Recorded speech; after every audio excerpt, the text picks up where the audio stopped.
This podcast is a member of the Voices of Wrestling Podcasting Network. Visit voicesofwrestling.com to hear the rest of our great podcasts, as well as show reviews, columns, opinions, and updates across the world of wrestling. To the highway in a brand new day. Over the rainbow, gotta let it go. So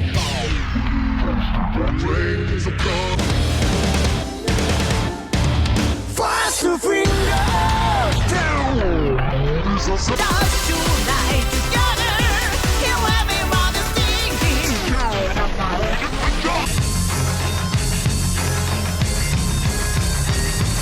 你看到我就怕，头皮发麻，我的手。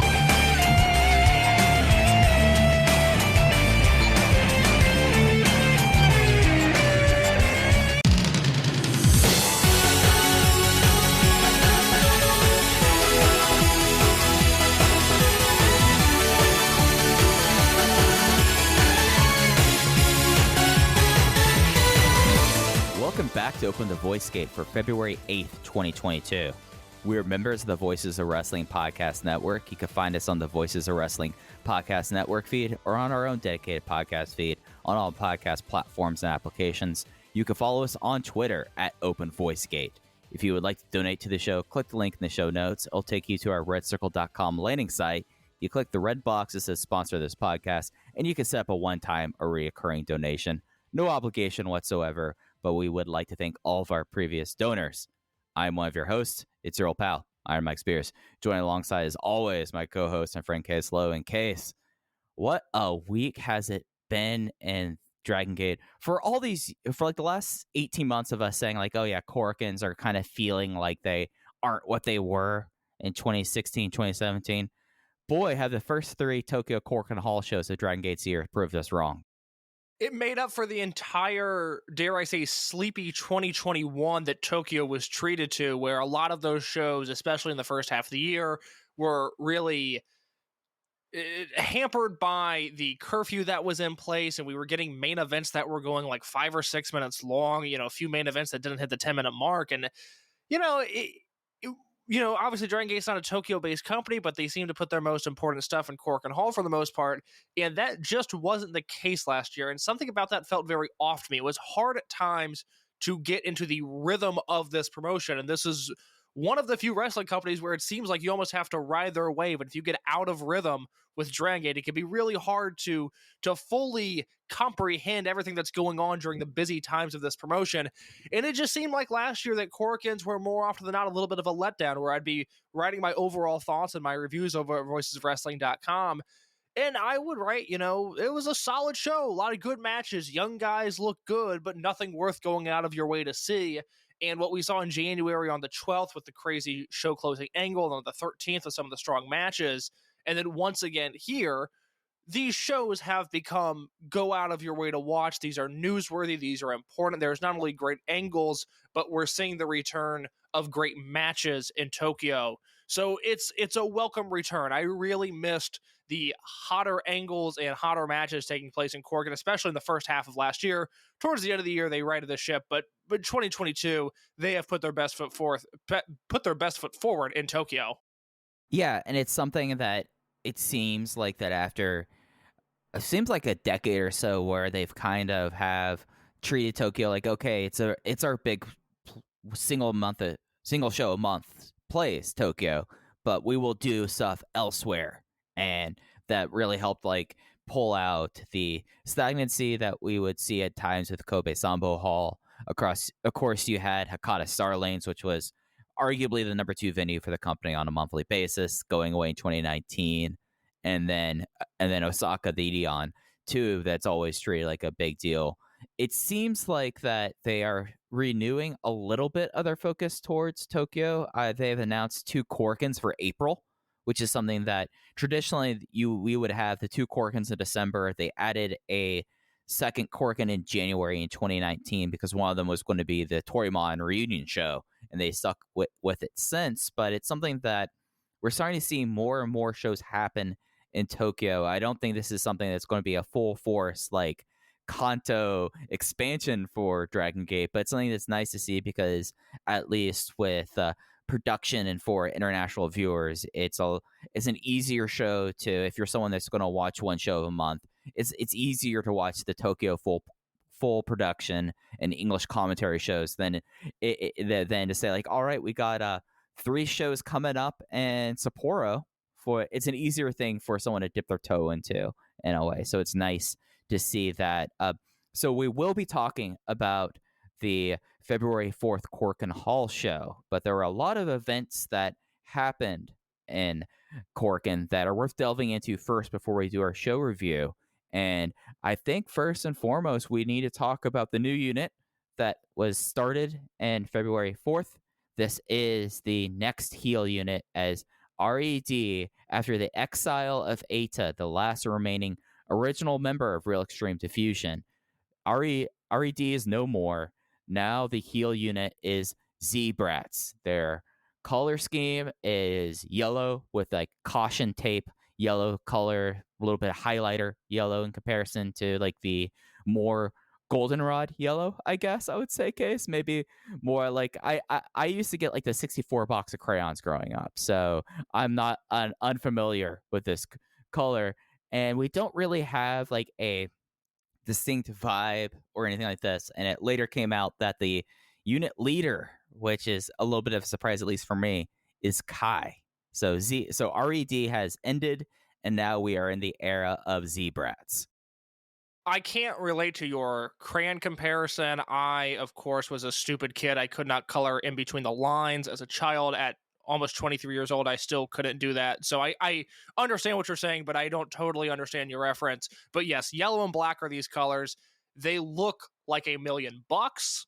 Much like you, I was surprised to see that Kai was the leader. Of course, he's the Open the Dreamgate champion, but their debut was entirely facilitated by Hyo and by SB Kento. They were the ones talking on the microphone. They seem to be the visionaries behind this unit with these new colors, with this new name.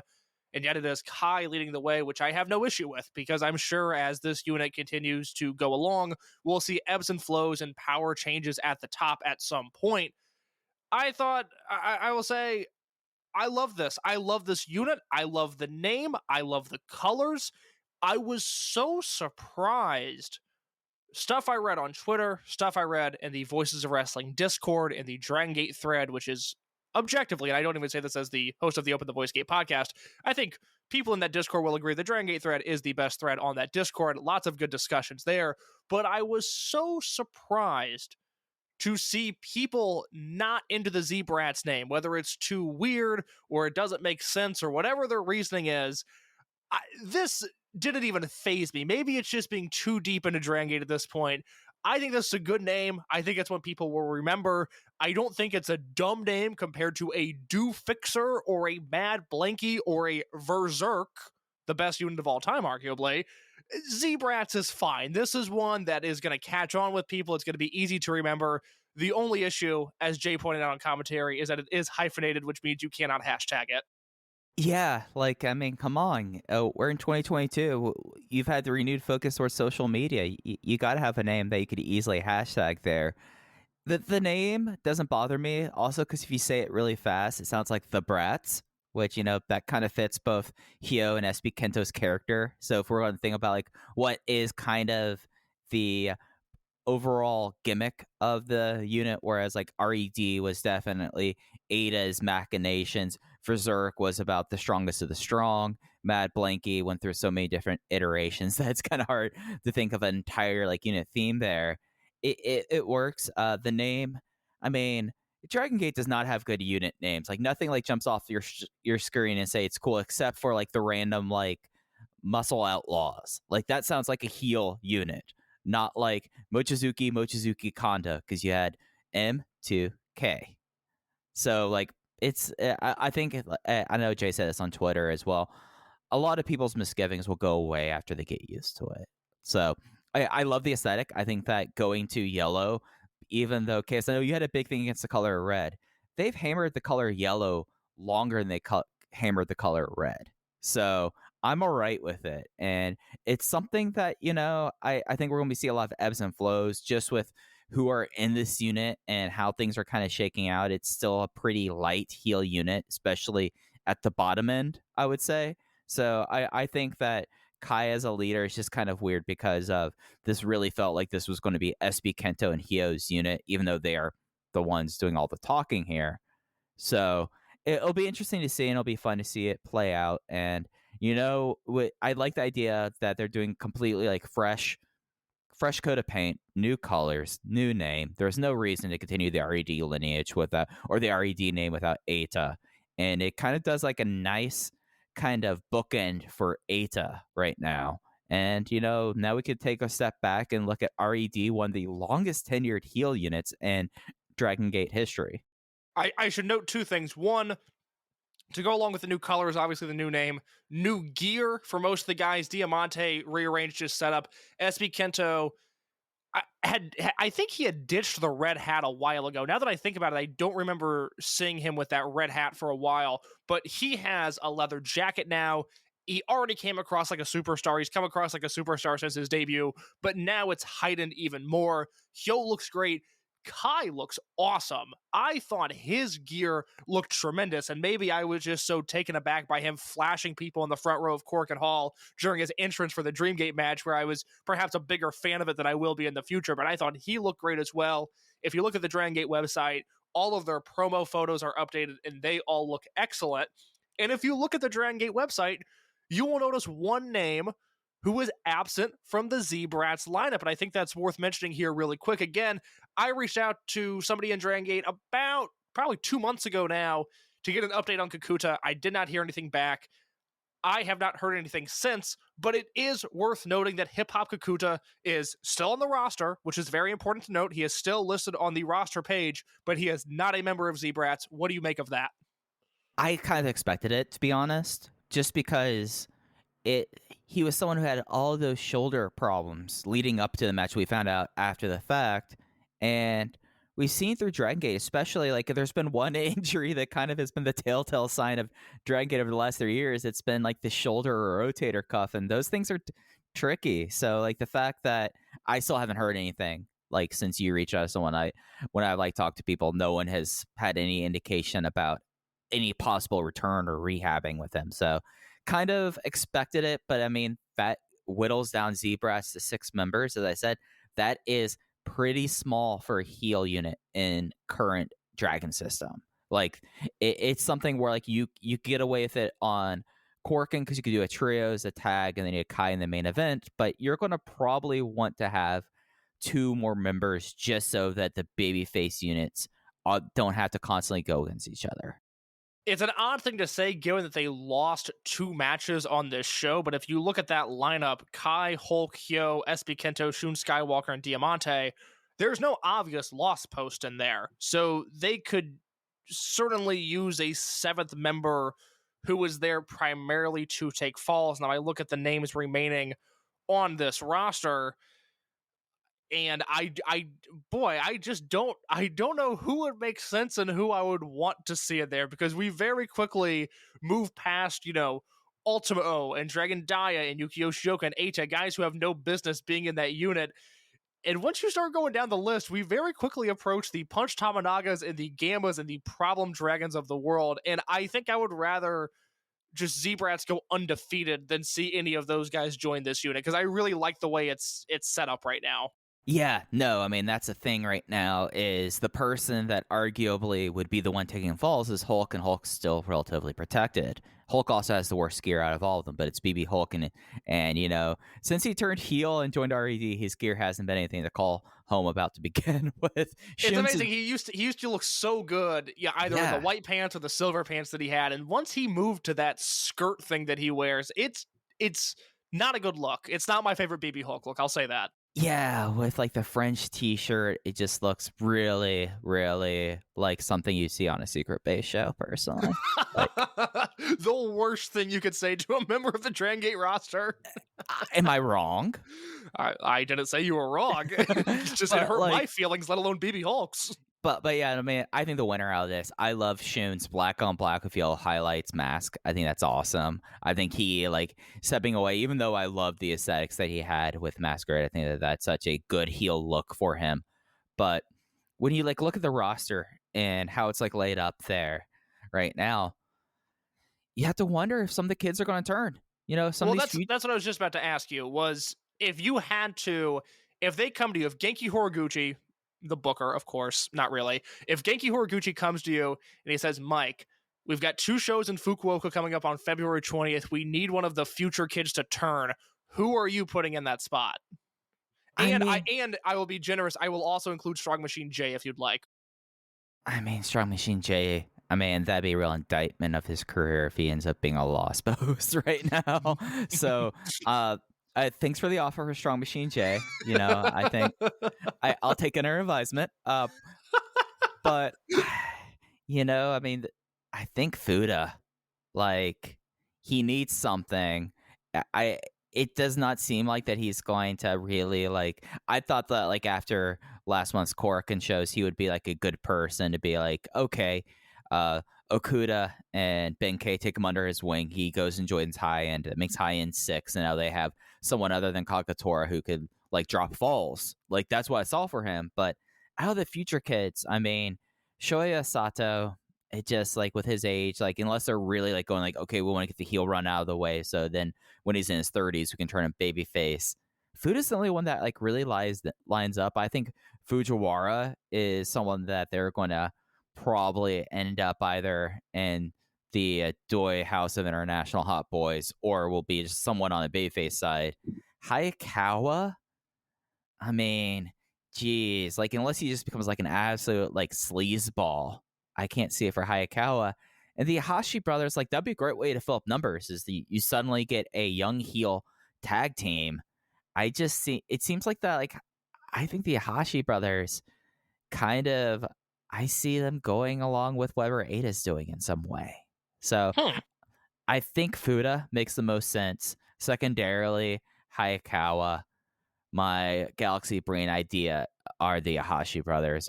Who are you thinking out of the Futures class could flesh out this unit?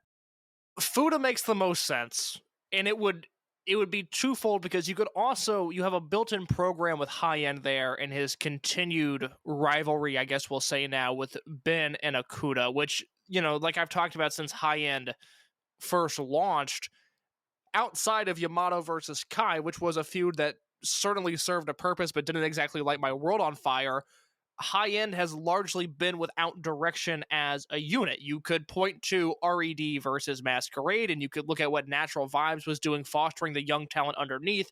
High End has always just been guys there, and I would love to have somebody in the heel unit other than, of course, Yamato versus Kai that has a direct issue with them that they can build on future shows. I also, and I've got a lot to say about Hayakawa in this. I'm sorry, not Hayakawa, about Fujiwara in this episode.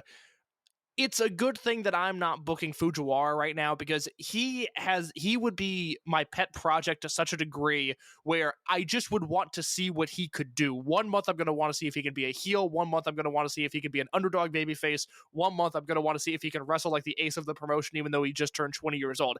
There's so many questions I have about him right now and they're all rooted in positivity because I think his potential is unbelievable. I could see him being the one just because he's ready. I think he's ready for elevation. I think he's ready for a new spot. This would give him another tool in his arsenal, something else that he could excel at rather quickly, I believe. It's not the most natural pairing. Again, we both went to Fuda first, but I think Fujiwara as a heel at this point would be very, very interesting. And then Hayakawa is the other one. You could very easily follow the Kotoka Blah era heel run with him, give him an outlandish gimmick, make him an outlandish character, and have him pick up a few wins here and there. So again, I go Fuda. I think Fujiwara and Hayakawa in that third place position. I would keep the Hashi brothers as they are right now. And it's you put that in my head. Sato is going to have that. In the same way that Ben K joined R.E.D. just so he could later turn on R.E.D., it felt like that was all placeholder stuff. I think Sato is probably going to have that run at some point. I just don't want that run to be now. Yeah, and the thing about Fujiwara is that like he is the one person, and as we talk about the shows and about the digest stuff from this last week, he is the person that they have taken the training wheels off of. So it's clear that they have more faith in him than they do for like Fuda. right now. And I think that's just apparent for if you're someone who just like has watched them for the last 2.5 months, it's very clear they debuted on the same day. One person is so far ahead of him there. Sato, I mean, like the thing about Sato though, because like you're right, like they just need to plug him in and get over with because of his age. I don't know if you want to have him come in there in that role. You kind of want him to be elevated a little bit before that turn. Like, well, they just reestablished him as a face by not accepting Don Fuji's handshake and not wanting to team with him, which, well, I guess I took it as a babyface move. Maybe some people would take it as a heelish move. I took it as heelish. I did. Oh, really? That's okay. Well, that's fascinating. We'll get to that then, because I thought that was kind of reaffirming his stance as a babyface, not being seduced by the evil ways of Don Fuji. Are they evil? I think that depends who you ask, Mike. Yeah, that's why I thought that was heelish. It's Don Fuji should be Cody's wet dream as a wrestler. Don Fuji is the perfect tweener. Shades of gray Don Fuji, brother. Fujiism is alive and well in Dragongate. So Z-Brats it has a very interesting like outlook there, of course, like not getting too much into it.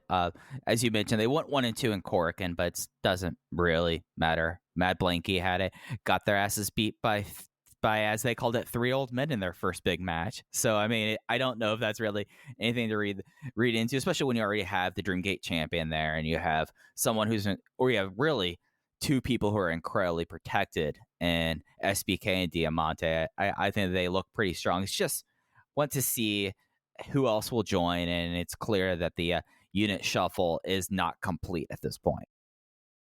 No, we still have at least, one full unit to be formed with A10 Maria, and we'll get the unit announcement and name. And did the Minoru Doi Ishida unit, did they say they were gaining a new member on the March Korakuen, or they're just naming themselves? They said that they are naming themselves, and then there's also a special gift that Doi is preparing for Minoru on March 3rd, which with Naruki Doi, yeah, horrifying. Oh no! I mean, you don't want Naruki Doi as your secret Santa. You don't want him to be you don't want him to be your secret Santa. Let me rephrase that. I hope it's Doi Darts. I hope they do a spring edition of Doi Darts. I don't think that's what it's going to be, but that'd be fun. I'm trying to think of a bar game. Minoru. I mean, they're not gonna play beer pong, so you can't call it like Coda's Cups. So I would. Hey, there's so much youth on this roster. They should be doing beer pong. They did that in Dragongate USA, didn't they? Wasn't there a beer pong match? Yes. It was Chuck Taylor versus someone. Well, it would have been Eric Cannon, I believe. Yeah, it was Chuck Taylor versus Eric Cannon. It was when Gabe had no idea what to do with Chuck Taylor. So, oh, you mean Gabe had no idea what to do with Chuck Taylor? Anytime Gabe has booked Chuck Taylor, you mean? Exactly. Exactly. Yeah. So, well, I'm just like, it's fascinating to see like that. So, yeah, we do have the Doi unit has officially formed. Just hitting this quick, and we'll talk about it more later. Kota Minoru and the returning Kaito Ishida. Takashi Yoshida has been kicked to the curb, and he had another meltdown. Poor guy. There afterwards. Yeah, do you want to get into the show now? Do you want to talk about R.E.D. first? Do you want to talk about Takashi Yoshida? Sorry, yeah, let's talk about R.E.D. first. So this concludes R.E.D. They lasted from Dangerous Gate 2018 until February 4th. Heel unit wise, I think that stacks them third with Crazy Max and Mad Blanky, but boy, is it an interesting unit to talk about. Whereas with Berserk, there's really like, okay, it's Shingo Takagi and Doyama. Antios we don't talk about. There's a lot of interesting things to talk about with R.E.D. with it concluding. Arguably the most decorated heel unit in Dragon System history, I would say. They ended up with 3 Dreamgate champions by the time things were all said and done, and I can't imagine another heel unit that did that. I mean, Blood Generation, not really. No, it was Shima and Kishiwada. Right, but Kishiwada was quickly into Muscle Outlaws there. Yep, yeah. Real Hazard, you had both. You had you did have Yamato, and then you had Shingo, but they immediately turned on Shingo and he turned babyface. Deep Drunkers. Deep Drunkers was not here for a long time. They were here for a good time. Case we don't need any comment added onto that. And notoriously, no Dreamgate champions in Deep Drunkers. Hey, Kenichiro Arai was focused on more important things at that point. Blood Warriors, of course, was just Shima. And then Mad Blanky, you had Yamato, really. So, yeah, no, most decorated, at least the top line. Every belt was captured there. You had King of Gate winner out of Ada. And you just like take a step back with it. And if there's like a unit that embodied the OWE, post OWE Dragon Gate, I think it has to be R.E.D. Yeah, so they have the 3 Dreamgate champions. They have Kaito Ishida's Brave Gate run, which I think we both agree is one of the best runs with that title of all time. They have the Big E tag team run, which is something that I want to talk about as we kind of dissect what this unit was. That was a brief but very important tag team with Big R, Shimizu, and Eita. And then they had the Kazuma Sakamoto, Takashi Yoshida, Yasushi Kanda open the Triangle Gate team, which certainly might not jump off the page to you, but that is the 4th longest Triangle Gate team reign of all time, plus the King of Gate win, like you said.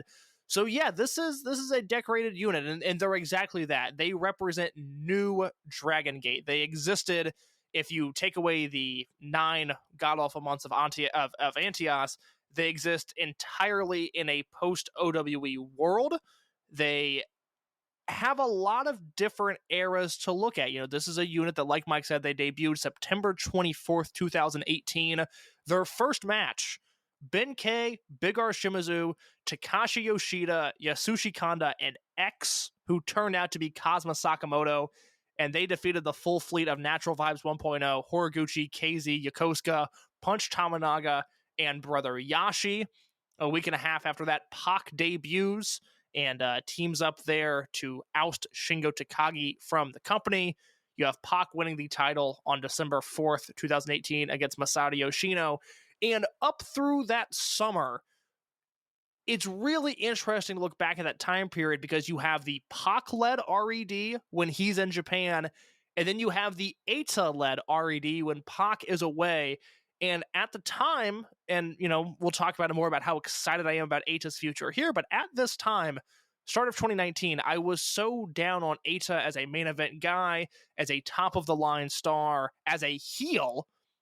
And so my enjoyment of this unit was entirely dependent on whether or not Pac was in the country or not.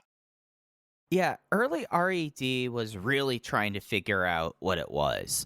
And Pac was the guy that when he came in there, I like to say the company gave him basically 7 months and he gave them their next 5 years. And it's something because Eita was a heel leader beforehand. He led Antios.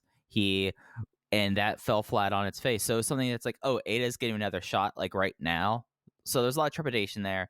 The whole X is Cosma thing was something that was laughed at initially. And then, Case, you were right all along there. And it was something that like also up until really when Pac was touring full time, Eita was embroiled in the Brave Gates feud with Dragon Kid, which we both were massively down on, and it was something that's like the main event of Final Gate 2018 was the Masquerade contra Caballera match that was fine. It finished the feud, thank God. And then you had like this time where it was like Eita still as Brave Gate champion, Pac was when he was around was doing these excellent matches, and the rest of the unit was kind of finding its footing. And really, like you look at the end of Pac's run, so Kobe World 2019, he drops the belt to Benkei, who was turned on at Dead or Alive 2019, but then you really get into the fall and winter, and you have the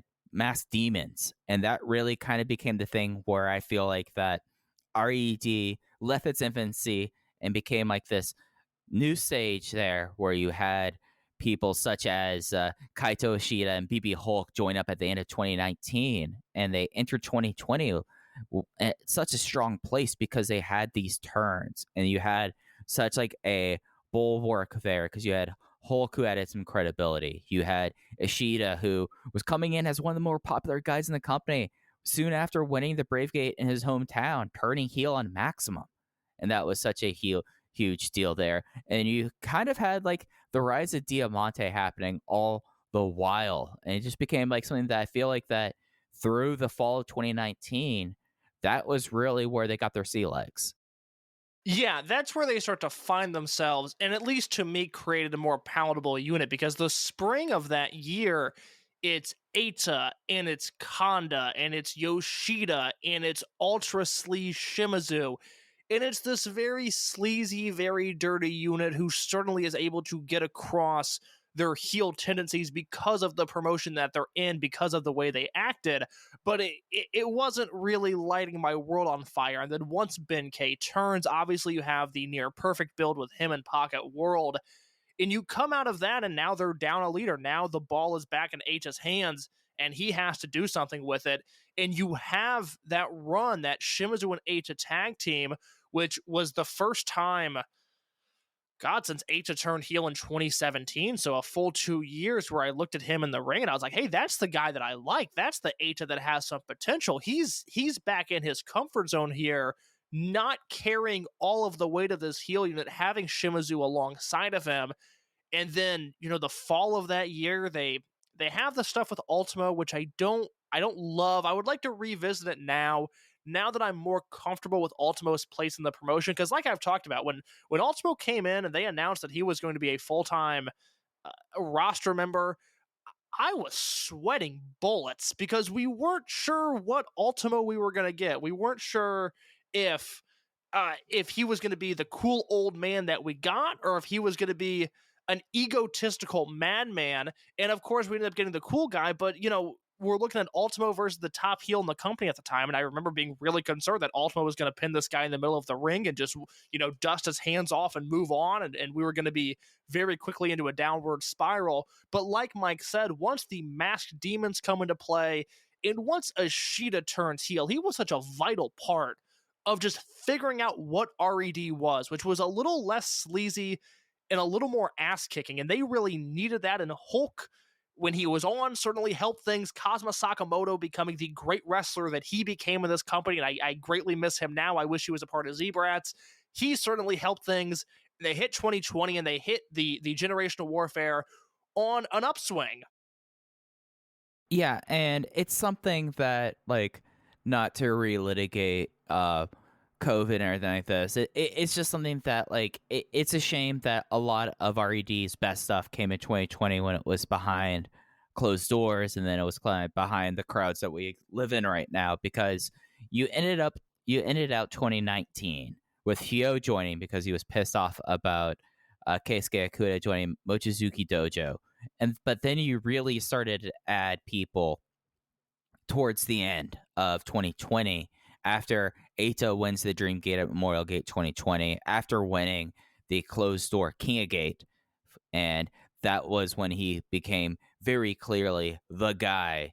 And in quick order, like closing out the year, you had Kai turn on Yamato at Dangerous Gate 2020 in the cage match. You then had SB Kento join the unit and win the Triangle Gate in the same day in November.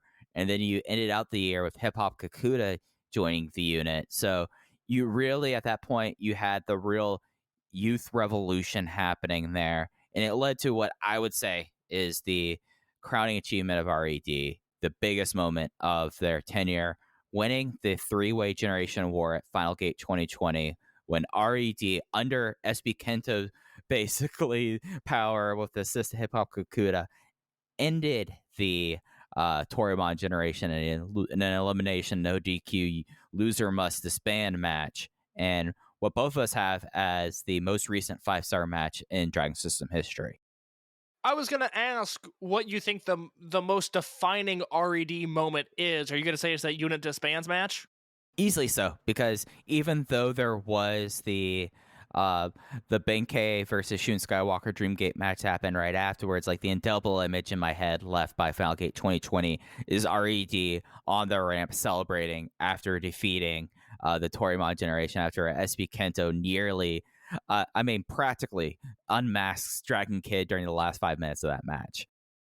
Yeah, there's a few different directions you can go with it. Obviously, you can point to Pac's Dreamgate win, which was a giant moment, and a moment that the company so desperately needed just to have continued stability at the top of the card after the OWE split. They give the belt to Yoshino, which is the right move, and Yoshino guided them along for a little bit, kept it nice and steady, and then Pac got the belt and just took off. And he had the KZ match, and the Dragon Kid match, and the Ben K match, and Pac is one of the best wrestlers in the world still.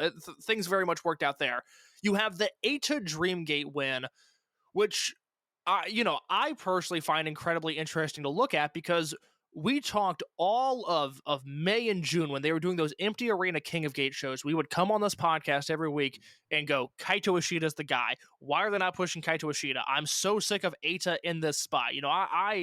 I specifically was looking at Ishida as one of the next guys in this promotion. I think his current spot now is really interesting to look at, and we'll get to that in a little bit. But I was not sold on Eita as a Dreamgate champion. I didn't know if he could do it. I didn't know if he would rise to the occasion. And then he and Naruki Doi went out there August 2nd, 2020, Memorial Gate in Wakayama, and they had a goddamn professional wrestling match. One of my favorite Dreamgate matches of all time. And whatever negative things I've said about Eita, he will always have that against me. That match was unbelievable. He was otherworldly in it. And that is a high point, but none of those moments are higher than that unit disbands match. I rewatched the finish today because I came across a video of it. And the last minute of that match is essentially the Dragon system summarized as to what they do best. They have this finish where they go for the lariat spots in the corner, R.E.D. first, Toriyama generation counters, SB Kento is taking these lariats. Who's the last person in line? It's Konamama Ichikawa. SB Kento boots him, goes for a lariat, he swings and misses. Ichikawa hits the Inabauer German suplex, and it's insane. It's one of the best German suplexes I've ever seen. It looks like Dragon Kid is going to get the win. He goes to cover Eita. 1, 2. Eita picks the referee up, stops the count, and then super kicks him and hits him with a metal box, and that gives SB Kento the opening he needs to hit the SB shooter and make Dragon Kid tap out. It's everything they do well. It's the run-ins, it's the storytelling, it's just so good, and it's everything this promotion does, and it's summarized into 1 minute of this amazing half-hour no DQ unit disbands match. And when I think about R.E.D., the image that comes to mind is after that match, those guys on top of the ramp at Final Gate in Fukuoka, and they're all standing tall, and they're all standing proud. And in that moment, God, they were so good. That end of 2020 run is such a special time when you start to see Hyo come into his own and SB Kento take off the way he did, and Eita was there and he was doing good work, and you had Diamante and Sakamoto and Kakuta, and that was a special unit right there.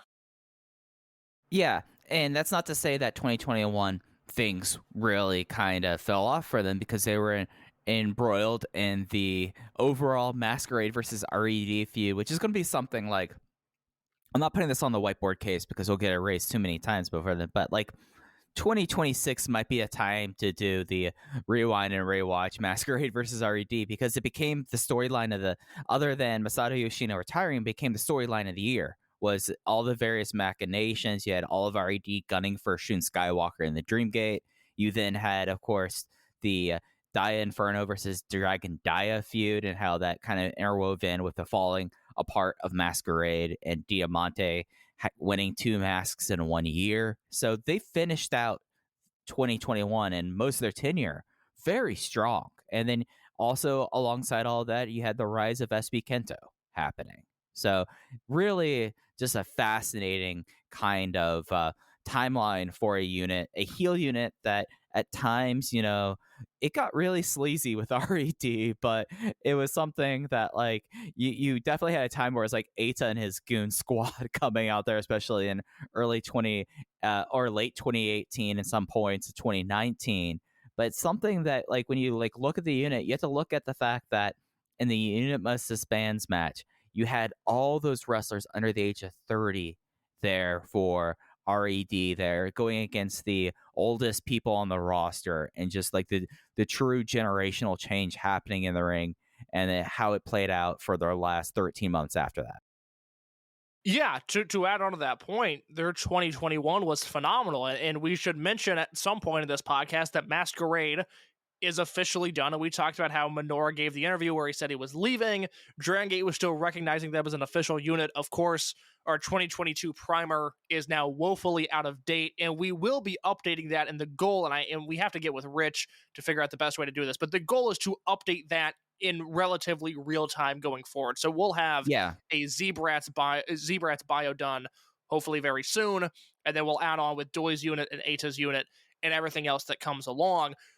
You mentioned it. You glossed over this crazy moment, which I did too. I wasn't even thinking about it. They retired Masato Yoshino, and that was in 2021. On top of all of those great Masquerade matches, which I was going to say, at some point we have to talk about Masquerade and that unit coming to a close. But when you talk about Masquerade's history, it's all just what they did with R.E.D, which is a compliment to both units because they worked so well together. Yeah. I guess I glossed over Yoshino. I didn't mean to, but it was No, it's crazy. I wasn't even thinking about it. Like, oh, that's right. Eita and BB Hulk just kicked the shit out of Masato Yoshino in his final match. That was a pretty big deal, wasn't it? Yeah. It's something where when you look at this, and I think Masquerade kind of was the foil. Now that we have a little bit of distance. And really, when we talk about Masquerade, I made the comment to you in a DM today. This was I've been watching a lot of Below Deck lately because I like having dumb TV on. And it's something that I find the yachting world kind of fascinating in a way. But it is some of the most tropey reality television because you get the breakup that's really starting to happen in one episode. And it takes a whole month for it to kind of play out on the reality show. And that's kind of what happened with Masquerade. Masquerade pretty much was dead the moment that Shun Skywalker shoved Dragon Daya. We just kind of were waiting for them to officially take the pulse and say the time of death. Yeah, I mean, it's weird because they extended the life of Masquerade for much longer than they had to, but I'm also surprised that it ended as soon as it did. It seemed like this was one of those things they were going to really arguably overcommit to, and we'd still be dealing with this in the spring. I'm happy with the way things ended up. Masquerade will go down as one of my favorite units of all time. Maybe not a top 5, but certainly a top 10 unit. They existed for just over a year. Their whole deal was they had good matches on every show. I mean, that's what it was. Skywalker was one of the 3 best wrestlers in the world last year, the best wrestler not named Kenny Omega or Bryan Danielson. I've talked at length about how I think Jason Lee is the best junior heavyweight in Japan. We saw Kota Minoura go from guy with a lot of potential, guy that could be a star, to guy that is a star. We saw Dragon Daya completely transform who he is, and now he's hit the ground running in his new era. And La Estrella, we both run hot and cold on, but we'll probably look back on La Estrella's career and go Masquerade was his best fit, which is perhaps a backhanded compliment, but when Estrella was on in those Masquerade multi-man matches, he was outstanding. Yeah, and I think it's something that Masquerade, I think when we look back in this with some more hindsight, really was the launching post for Daya and Minoura. If you really want to boil it down to, I mean, not getting too much in the Korakuen show, but I noticed that all the fan Taliesin signs, half of them were Kota Minoura signs. It's something that he is a definitive star, and then Dragon Daya now is at a point that it's almost ridiculous. Us thinking 3 months ago that there was no way that he's going to lose the mask. He is the heir to the dragon legacy. They can't unmask a dragon in this company. Now he's become his own man and has his own neat thing. It's just something that we look at. Masquerade basically existed for a calendar year, was formed in December of 2020, concluded officially on February 4th. But it's a story about them, and it was something that we should have kind of solid tell the fact that they kept on going back to R.E.D stuff, that it was not going to be a long time unit. There was never Masquerade versus Natural Vibes other than random outpost matches, or the same with High End. But that you look at it, as you said, provided the runaway of Shun Skywalker to have one of the best years in all of wrestling in 2021. Jason Lee just being the most nails wrestler in a roster. If Jason Lee's in the match, I know it's going to succeed. And La Estrella, I mean, we've not seen anything of La Estrella since they really broke up, so it'll be interesting to see what it really did for him, other than it might actually have ended up him being the third on a Triangle Gate team, and him being around these other 4 guys might be his zenith, but it remains to be seen. Let me ask you this, because I have a specific answer in mind. It was the first thing I thought of, and it's I think the best thing they did as a unit. So not counting Skywalker's Dreamgate defenses, what do you think is the essential Masquerade moment? I think it was the fact that they swept the Dragongate matches at Kobe World and Speedstar Final. Probably. Oh, interesting. Okay, that was not where I went with that, but that's a good pick. I had that's good because they beat R.E.D and then Aganisu, right? And both those matches Correct. were really good. Yeah. Yeah, overachieved what those matches could have been. Yeah, that Aganisu match, I was nervous going into that weekend that things were going to go differently in terms of quality and in terms of the victors, and that ended up being the best case scenario. That's interesting. That's a good one. I did not think of that. My mind immediately went to the October Korakuen show and defeating R.E.D in that all-out war 5-on-5 series of singles matches where Skywalker beat Dia Inferno, SB Kento beat La Estrella, Diamante beat Dragon Dia, and then Minoura beat Ashita, and then there was that phenomenal closing stretch between Eita and Jason Lee where Jason Lee ended up going over. I really, really liked what that match was. Yeah, that was such a cool match to have. So I'm totally with you on that. But it's something that, like with R.E.D, I feel like we can stay what they are now. I feel like Masquerade is something that, as I mentioned, we're going to take a step back in a couple of years. Be like, all right, let's look at what Masquerade did to propel these guys' careers. Yeah, I have nothing but warm memories attached to them. I loved what they represented. I loved the people that they elevated because I think those are some of the best wrestlers in the company. Masquerade, like I said, if it's not one of my 5 favorite units of all time, it's certainly in my top 10. And, you know, when they debuted, I thought they would be a fun addition to the roster. I thought they would provide good matches, but I never would have imagined they would have as consistently hit the high points that they hit as they did. Yeah, especially for a unit of 5 kids and goofy masks and cloaks. You know, I mean, the aesthetics of this could have really like backfired on them, and instead they had some of the they were the story of 2021 outside of Masato Yoshino. So I think it's very special to say. I'll look back at Masquerade fondly, not just for the matches, but also because I did get a Masquerade Dragongate tracksuit. So I will have that deep purple font tracksuit. Wait, hold on. I don't think I knew that. I don't think I remember that purchase. Have you posted a photo of you in this? I've posted photos of the tracksuit. I mean, post photos of me in the Masquerade tracksuit. You know, that's something I save for my special people. You know, like that's a romancing. Oh, it's your equivalent of the Grand Hamada poster. You know, when a woman sees that, it's on. Right? Yeah. I have to say, damn comfortable tracksuit. It's the fancy one. It's the fancy one I own. I'm just saying, like we're approaching. Well, I don't say we're approaching a certain number. We get more and more followers on the @OpenVoiceGate Twitter account every day. Full body Masquerade tracksuit pick might help us out a little bit. I think the algorithm's gonna like that. I think some people are gonna find our podcast that way, Mike. I'll say this: 1,000 followers, full body Masquerade tracksuit. Tell your friends, tell your family. Come on, people! @OpenVoiceGate, let me see it. Support for Open the Voice Gate comes to us by HelloFresh. With HelloFresh, you get farm fresh, pre-portioned ingredients and seasonal recipes delivered right to your doorstep. Skip trips to the grocery store and count on HelloFresh to make home cooking fun, easy, and affordable. Case, that's why it's America's #1 meal kit. Yeah, I can't get enough of this stuff because HelloFresh saves time and stress. Their convenient, contact-free delivery right to your doorstep is so great for home cooking with the family or perhaps a studio apartment of one. The recipes are easy to follow and quick to make, which is great for me. I am a moron. I did not know how to use a stove until I was about 19 or 20, but I don't need to worry about any complicated instructions because HelloFresh tells me exactly what I need to do. They cut out the stressful meal planning and grocery store trips. I hate the grocery store. I get lost. I go to the same store. I've been going to the same store for over a year now. I never know where anything is. What I like about HelloFresh is they give me everything that I need, and in 30 minutes or less, I'm able to do it. And as someone who is living in a big city and someone who is poor, I should note that HelloFresh is 30% cheaper than shopping at your local grocery store. Plus, you don't have any awkward interactions with people at the grocery store. This is perfect for a demographic that might like to listen to a podcast about Japanese professional wrestling, perhaps the more socially awkward types of people in this world. You don't have to deal with people. You don't have to say hello. You just have to say hello to HelloFresh and their restaurant quality meals. in the comfort of your own home. And some of the meals they have here, Case, are just insane. Phenomenal stuff. Yeah, bulgogi, pork tenderloin. We were talking before, so I was like, I love me some bulgogi. So like that is something that I always enjoy. And here's one that I find delicious whenever I get it from HelloFresh.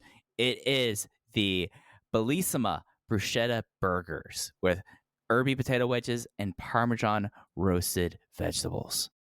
What I like about you, Mike Spears, is that we were looking at the same exact things on the menu. I'll also mention their surf and surf option, garlic, herb butter, shrimp, and lobster. Are you kidding me? I can have lobster in my apartment underneath the Grand Hamada poster? I mean, that to me, that is romantic, personally.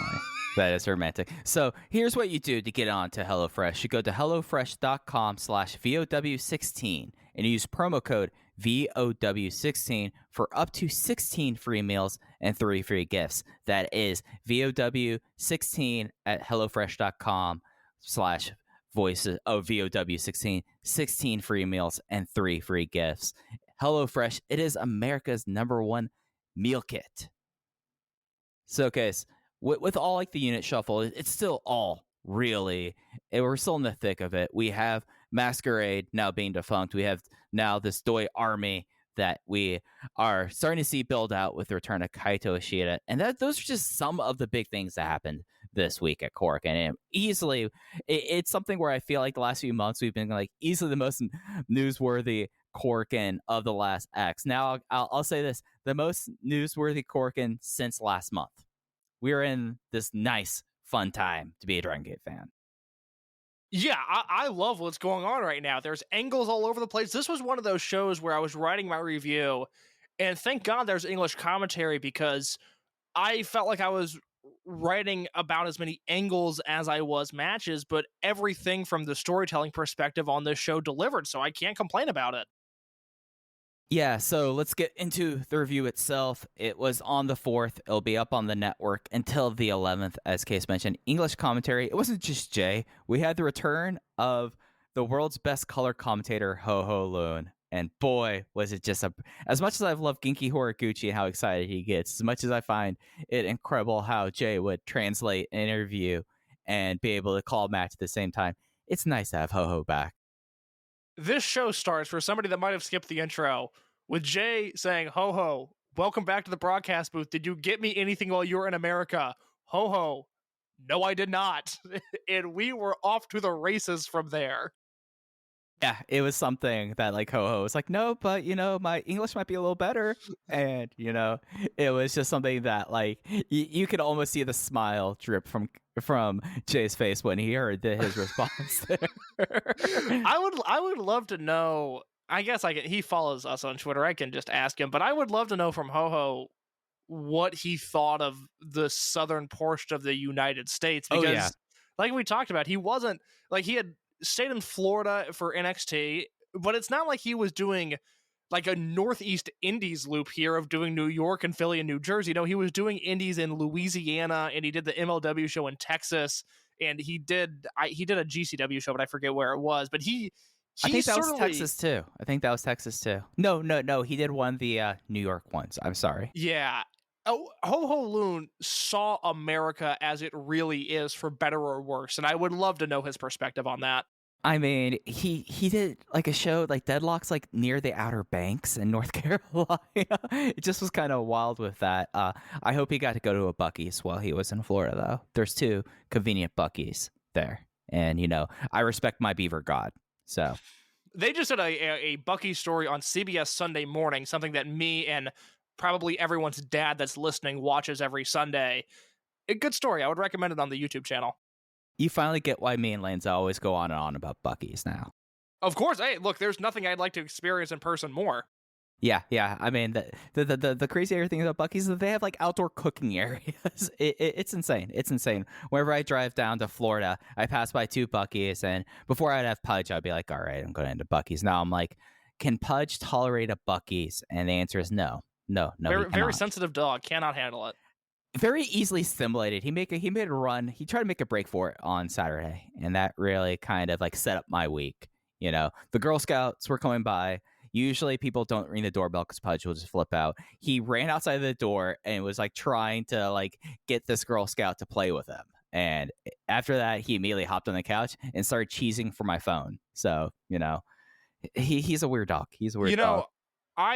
Growing up, I had horses. I lived on 10 acres and at one point had 6 dogs, 4 horses, and 3 cats, which is odd because I notoriously don't like animals. But every once in a while we'd have a horse escape. And oh, God.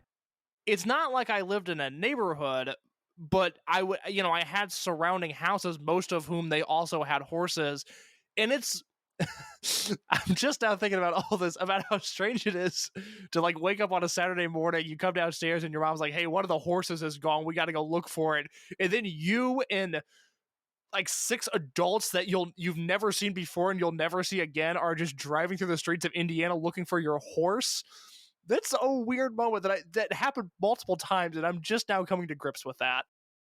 Hey, it's something that I had a friend growing up that lived on an operating ranch. We always decided we're not staying the night at his ranch because we knew we'd have to go like mend fences. There's just weird things that just randomly happen. I wonder if Ho got to see a horse. Just wondering if Ho did.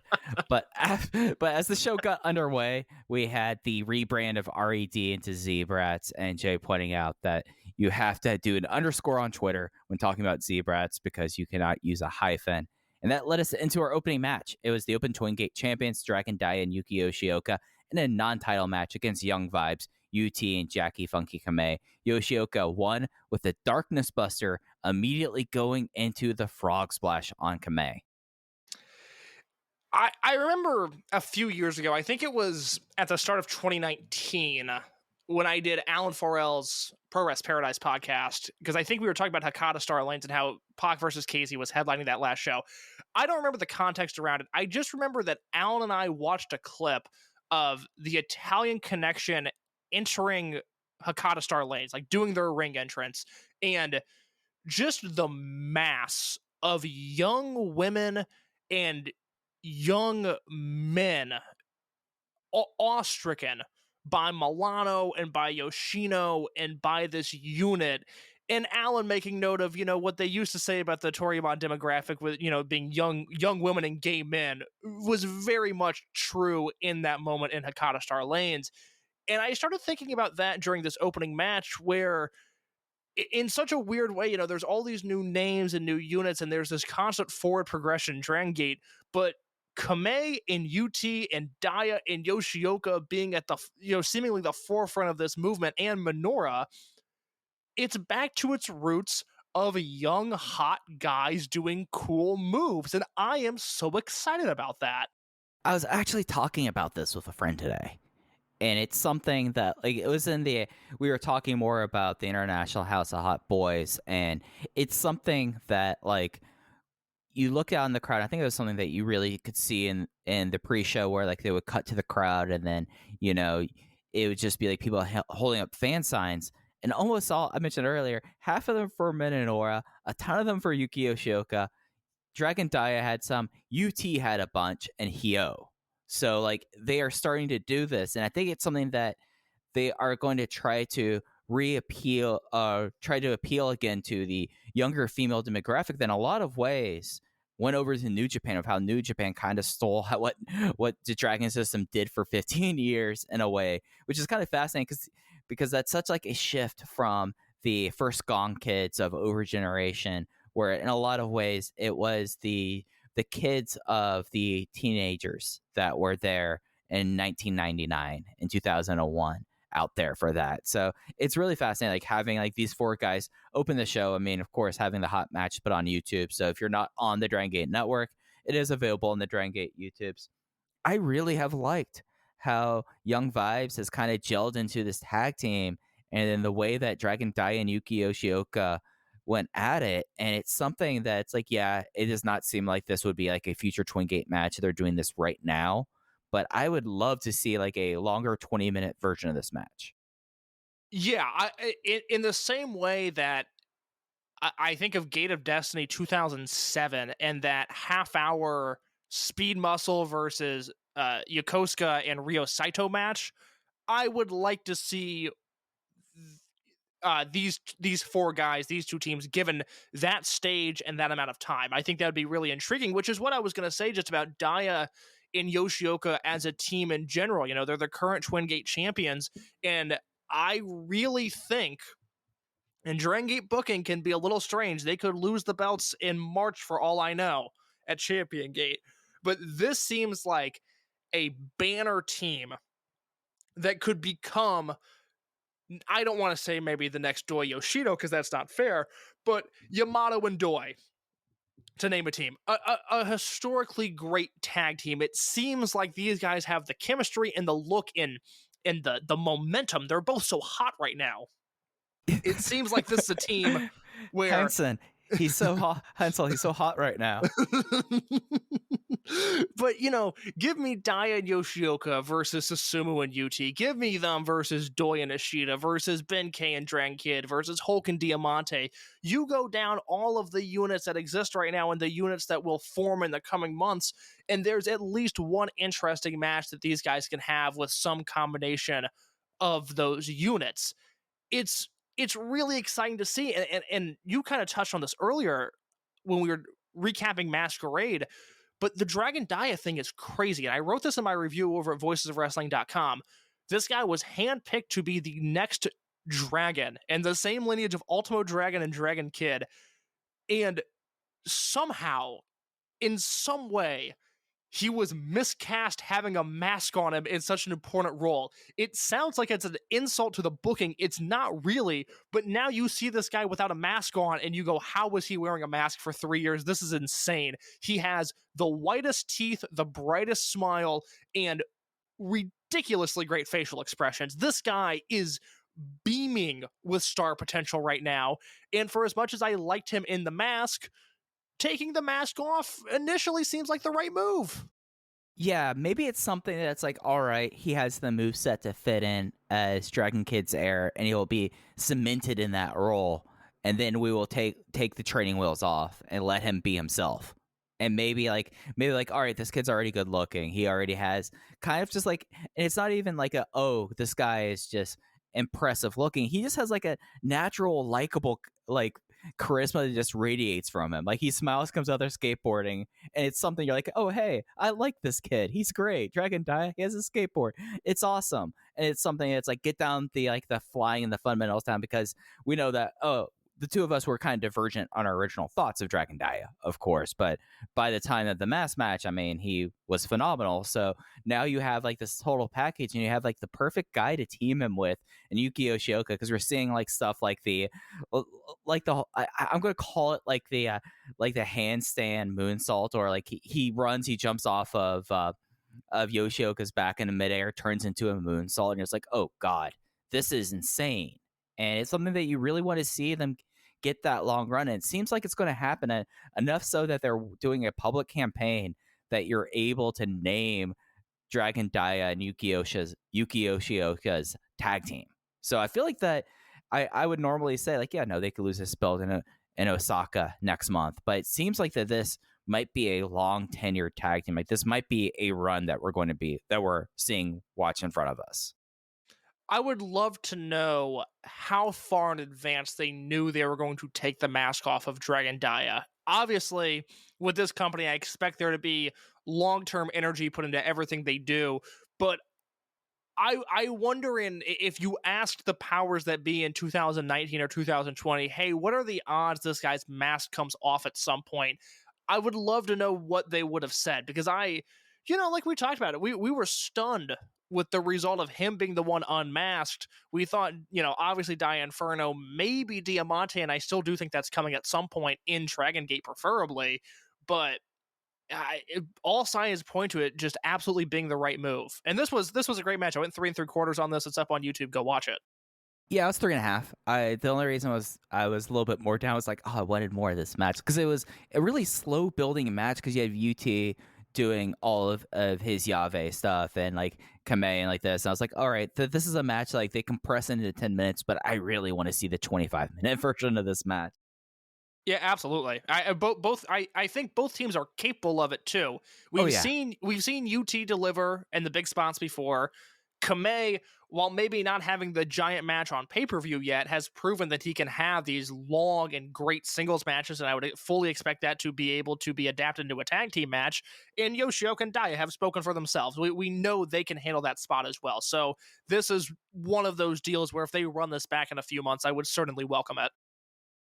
The second match on the show was the only non-title singles match on the show. Case talked about this earlier. Don Fuji versus Shoya Sato. Don Fuji won in 5 minutes and 23 seconds with his ultimate finisher. We got a nice German suplex on TV for like the first time in what feels like years. And I thought that this was kind of interesting match. It's something where like Sato has the presence, but there's certain things about Sato that I'm like, all right, you're still 2 months in. You need to work this out here. But it was a really compelling Don Fuji beats the crap out of a rookie match. Yeah, it's... How long was the match? 5 minutes? Basically 5.5 minutes. It's weird to say this about a 5-minute match, but the first half of this match is so much better than the second half. When they start the match and Fuji throws his pink Dragongate crew neck at Sato and Sato throws it back and they go into their initial brawling, I was fully expecting to have this wind up as a spreadsheet match. And as the match went on, we saw Sato, I don't know if exposed is the right word, but we saw the holes in his game become more and more apparent.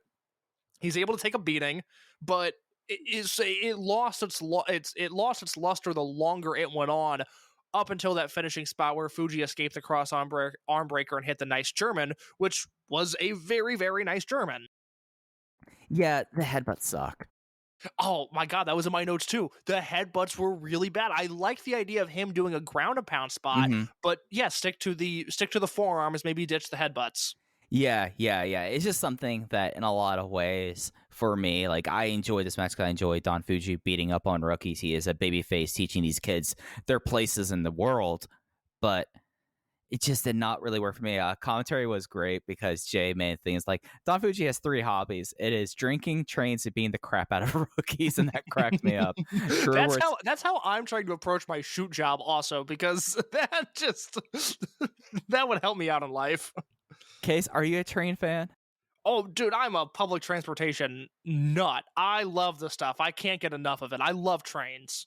So there's a new, or my Chicago people will know this, and I can't think of the exact model name, but Chicago Transit Authority, CTA, unveiled these new trains last year that have like a digital interface inside of them, and I've only been on them once, and when I was on it, I was seeing a girl at the time who also, I don't know if she had an interest in trains, but she told me she had an interest in trains, so I talked her ear off about it. But I was like taking photos inside of it. I showed her videos when I got home from work that day of like, hey, like look at all of the features this train has compared to the old ones that we normally ride. Like this is the greatest thing ever. There's also these new electric buses in Chicago, and the one that I take to work, there's not an option for that yet, but I am fascinated by the electric bus, and I should probably go out of my way to ride one at one point just to say that I have. But yeah, I'm a huge train guy, to answer your question, Mike.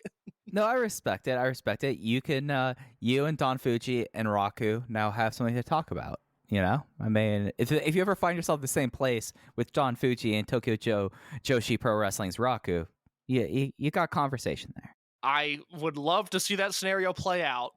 So after the match, Don Fuji offered to team with Shoya Sato. He earned his respect. Sato immediately refused it. Don Fuji was so stunned that he froze in place, basically for 2 minutes, and then went to the back selling the cross arm breaker. So, like I said earlier, I took Sato turning down Don Fuji's partnership as a babyface move, because I think, to me, Fuji's leaning heel in this feud. I mean, is it heelish to do things in your nature?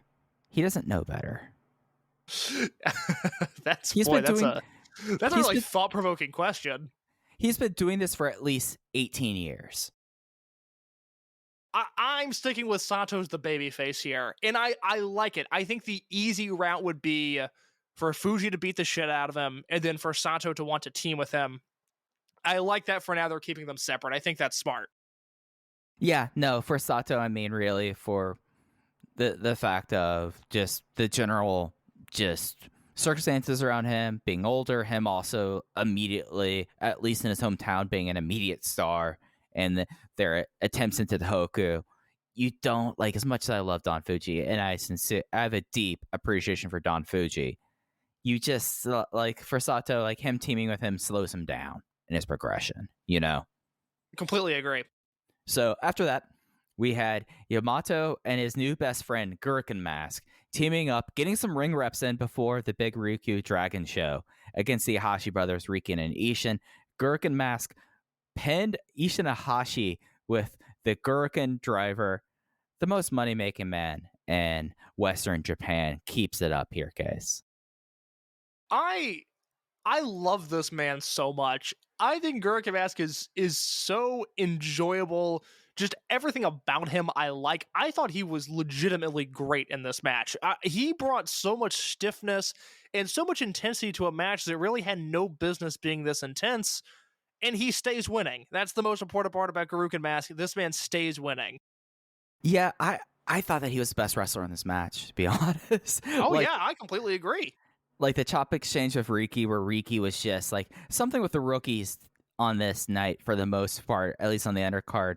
They weren't bringing the sauce, and the veterans noticed this because Riki was like chopping him away, and he was like, come on, try harder. And then Ishin got tagged in, and Yamato came in, and it took a while for Yamato to start selling from those either. But I thought Gurken Mask looked awesome. Yamato already feels comfortable in this role working with younger wrestlers. I look forward to 2032 when all he's basically doing is like undercard tags with Yasushi Kanda, because Yasushi Kanda will be around in 10 years, I bet. And they'll be facing the new rookies. Like, this seems like a natural thing for him. I do have a question for you. Please. Though. I'm going to say a statement, and I'm going to give you the question. This match was the first match since they debuted where I was like, all right, the Hashi brothers, it's about time to get a move on with them. We've seen them now almost for half a year. Like, their 6-month anniversary will be in March. Do you think that that's something that like we're ready to see the Hashi brothers progress? Not even necessarily getting a win, but just like this was something that like their performances and such. I felt like I was like, all right. The first time I felt like I've seen this a lot from them before. I'm getting a little tired of it. I agree with you completely. I took away the same thing. I think winning a match would solve all those issues. That's one route they could go with it. If you want to throw them in a unit, if you want to see a more extreme character progression, I think that would help also. But I'm at the point again, we're 5 months into their careers. It'll be 6 months by the time we hit Champion Gate. I'm ready to see them win. I think they've earned it. I think they have that connection with the crown, at least from what we can tell, of course, given the restrictions that are still in place.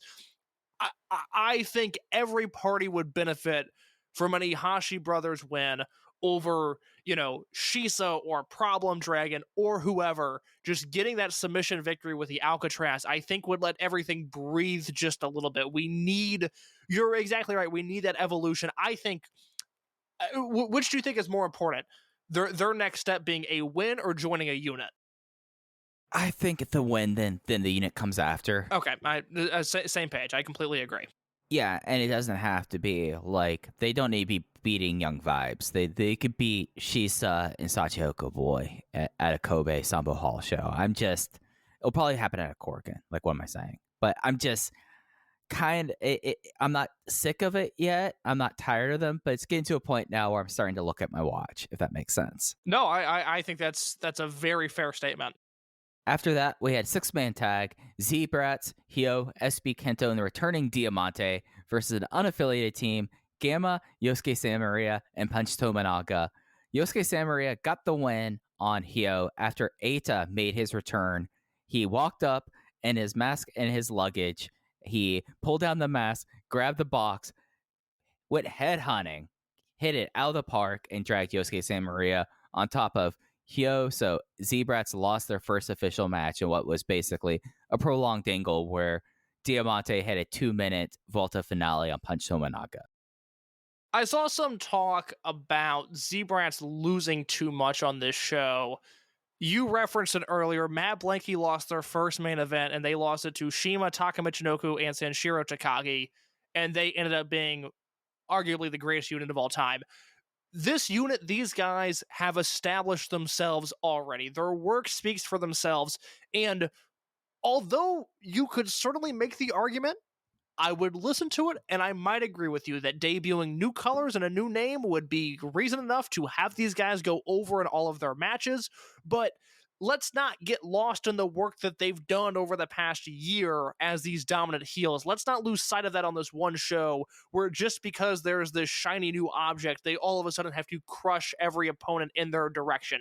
These guys have proven themselves already, and this loss, especially with it being such an angle-heavy match, and then what would come later in the tag match, the semi-main event, it's not a big deal. It is not something to be worried about. You can call it a strange booking pattern if you want. Quite frankly, it didn't phrase me. I didn't expect them to win a lot of these matches on this show, so it is what it is. I can see to some why it's jarring, but it didn't phase me at all. Yeah, I mean, especially since it was so much of an angle match, it does not bother me whatsoever. And this isn't Berserk where like immediately the big thing is like we dominate. Like you have the Dreamgate champion. It's something where like having the seventh member, having a lost post would help out in the situation, because then you don't have Hio eating the pen. You could have SB Kendo doing another thing. You'd have the lost post in there, and then it's like, oh, okay, that's fine.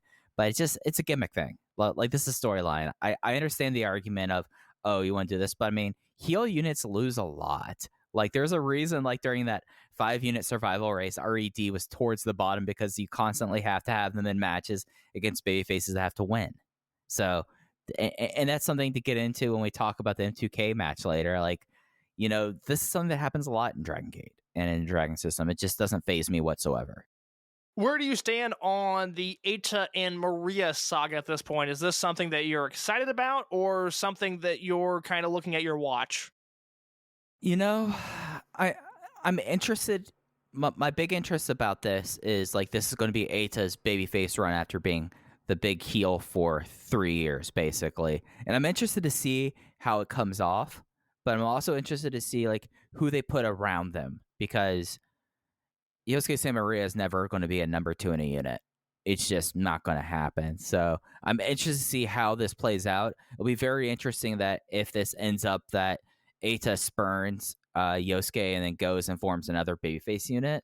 But I'm fine with it. It's something where like they play the roles well. The stuff that happened in the digest I thought was fun. So I'm okay with it at this point. I'm more interested. I'm okay with it because I'm anticipating the next step, if that makes sense.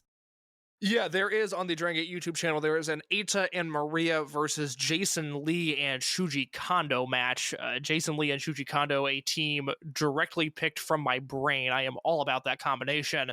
That Eita essentially abandons Maria for most of the match, comes back, makes a hot tag, does his offense, and then not turns on Maria, but gets frustrated with Maria and costs her the match again. So he really does a 360 in this match in terms of his connection with Maria.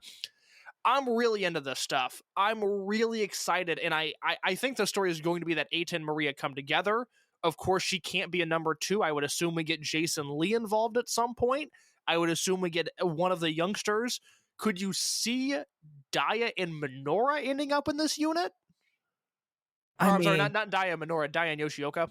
I mean, Daya and Yoshioka would solve the top line problem, because I don't think Jason is going to be viewed in that kind of role. You know, I mean, you're still going to want to have someone to do Mike with him, with Eita, and you can't have it constantly be Maria, you know? So, like, having Daya and Yoshioka would help. Could also see, like, on the youngster department, getting the Ahashis in there. Like, but then you still need a top-line player after that. You still need someone who's going to be frontline. And I think that makes me wonder, like, if this is going to be the final thing. Like, is this like the actual groundworks of a unit, or is this something that is going to be the stimulus for something else?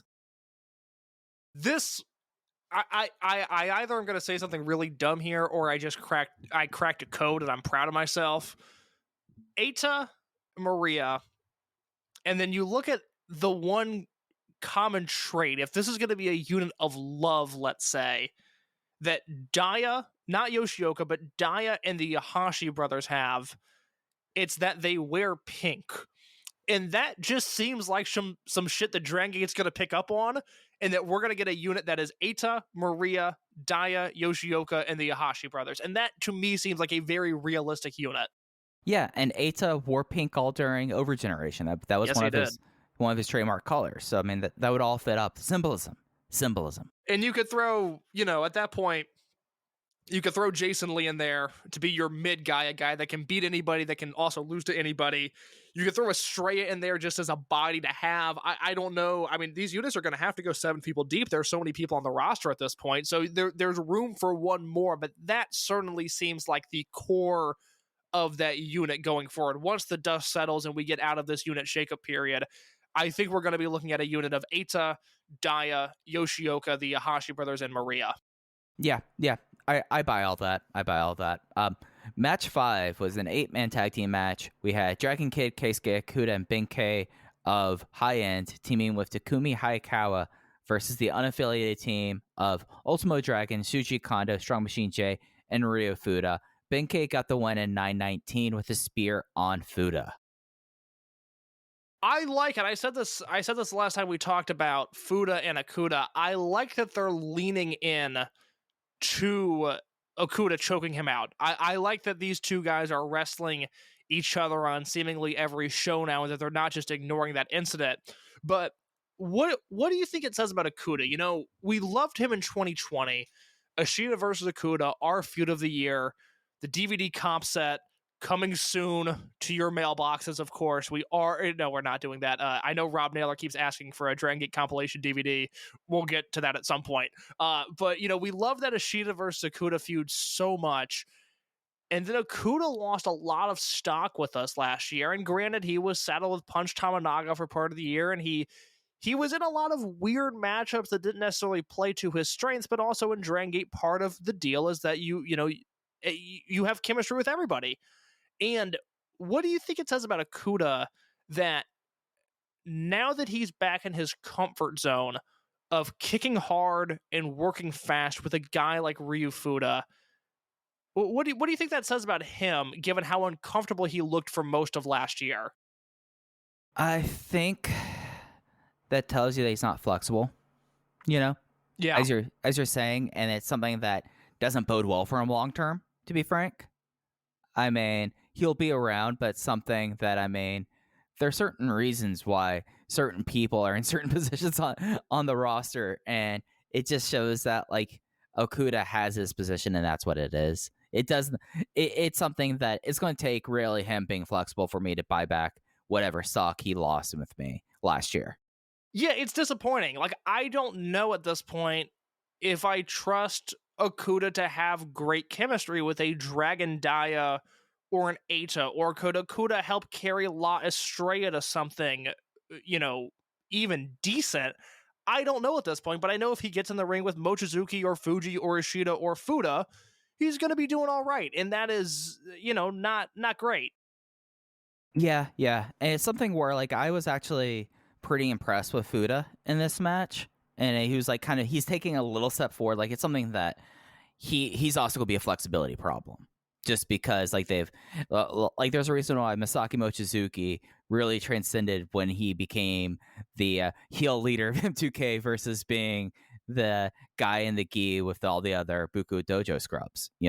It's something that, you could do one aspect, but, there's a reason why Shisa always became, the technical wrestler on the roster. You have, unless you're able to do more or interested in doing more, you're going to be kind of stuck with that. And then you have Hayakawa, who I thought also looked pretty strong here.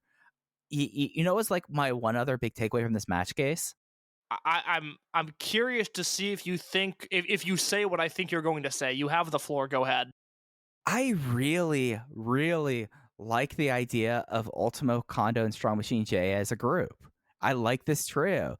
I know that they're not a part of the upcoming Triangle Gate tournament, but, if I know Ultimo, they kind of stuck him away from title matches, but if they were to do a challenge, I feel like that these three guys would be a really fun Triangle Gate challenge team. I thought you were going to say that you liked Strong Machine J's performance. I'm counting that as a win. I agree. Ultimo was really fun in this match because Ultimo kind of got in on the stiffness to whatever degree he ramped up his kicks. He certainly seemed to be throwing strikes a little bit harder in this match than he normally would, and I like that he didn't feel out of place. Like, a lot of times in these multi-man matches, you'll have, let's say it's an 8-man tag, you'll have the 6 guys doing the Dragongate match, and then Ultimo will come in and do the Ultimo spots, and that's fine. He is Ultimo Dragon, he can do that. But this is a match which is shocking given the names involved and the style in which this match was worked, but Ultimo came in and fit the vibe of the match. He worked well with Hayakawa, and he worked well with Okuda, and with Benkei, and obviously with Dragon Kid. And I thought this was a really, really fun match. I ended up going 3.5 on this.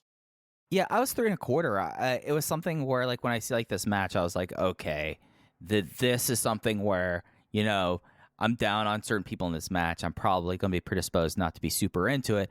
But I ended up really enjoying it. I wasn't 3.25 on this. This was something that, like, on this show, really the only match that I was like not thinking was very good was the main event.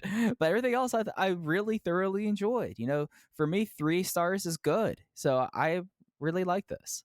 And I will also say my inkling of Benkei challenging for the Dreamgate belt. I really, for the first time ever, I feel like I have the Dreamgate scene somewhat plotted out. I really do think Shimizu is going to beat Kai at Champion Gate, and I think we're getting Shimizu versus Benkei at Dead or Alive this year. So we'll see if that happens, but they are heating up Benkei to where whoever wins between Kai and Shimizu, I feel like Ben is getting the next challenge.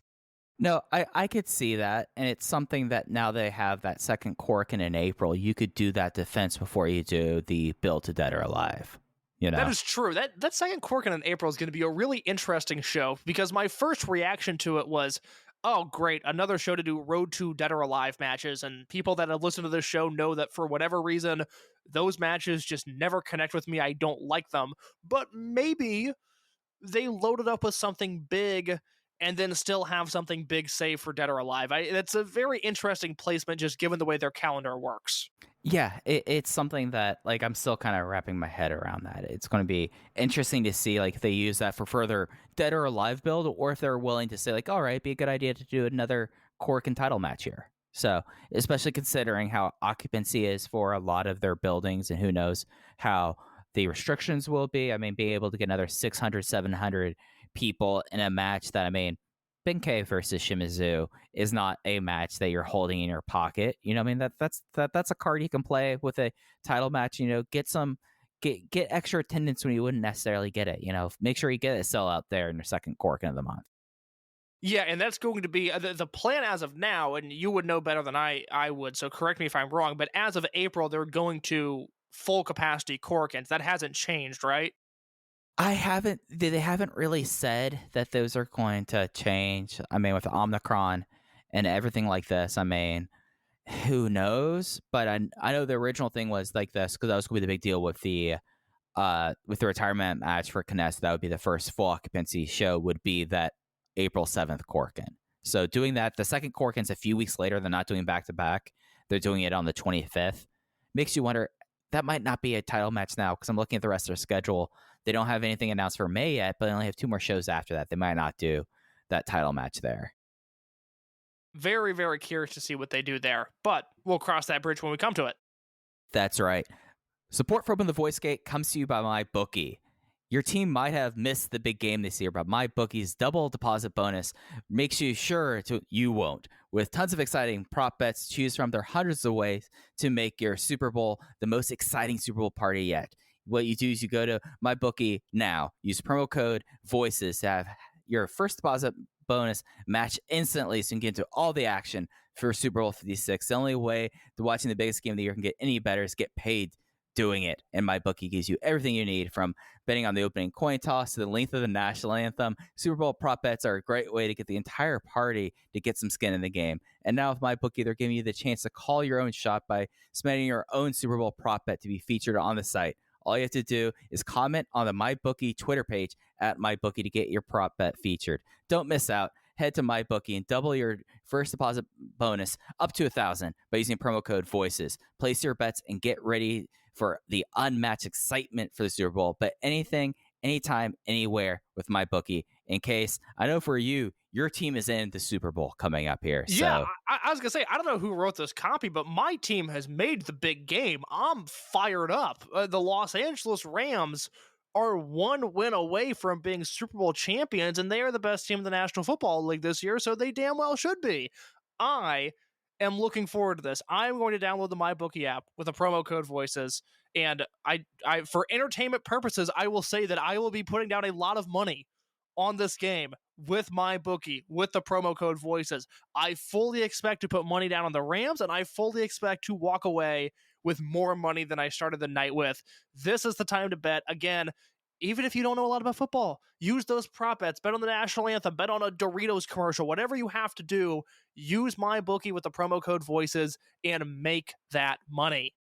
I mean, here's a fun prop bet: total punts over under 6.5.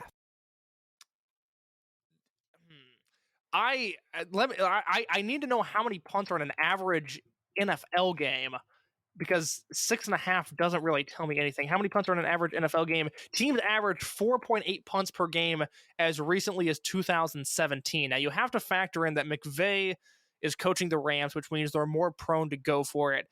At 6.5, I lean under that. That's yeah. Go ahead. Yeah. I was going to say, that is the underdog bet. You get plus 109 on that. So you bet $10, you'll get $10.90 back on that. Okay, that's a very intriguing bet. Hey, look, maybe next time by this week I won't have any money left. I don't have a lot of money to begin with, but I am planning on putting a lot down at MyBookie with the promo code Voices. And when we talk at this time next week, Mike Spears, knock on wood, the Los Angeles Rams will be the football champions of the world. Yeah, they have like these plus 5,000 bets I'm looking at right now. Matt Stafford, you get 360 passing yards more. Cam Akers has 115 passing yards. Kupp, I don't know who Kupp is on the Rams. Cooper Kupp, who was having the best receiving season in 25 years. Why he's not going to win the NFL MVP, I do not understand. He has had a better season than Aaron Rodgers. He has had a better season than any quarterback just because the year was so odd in the NFC.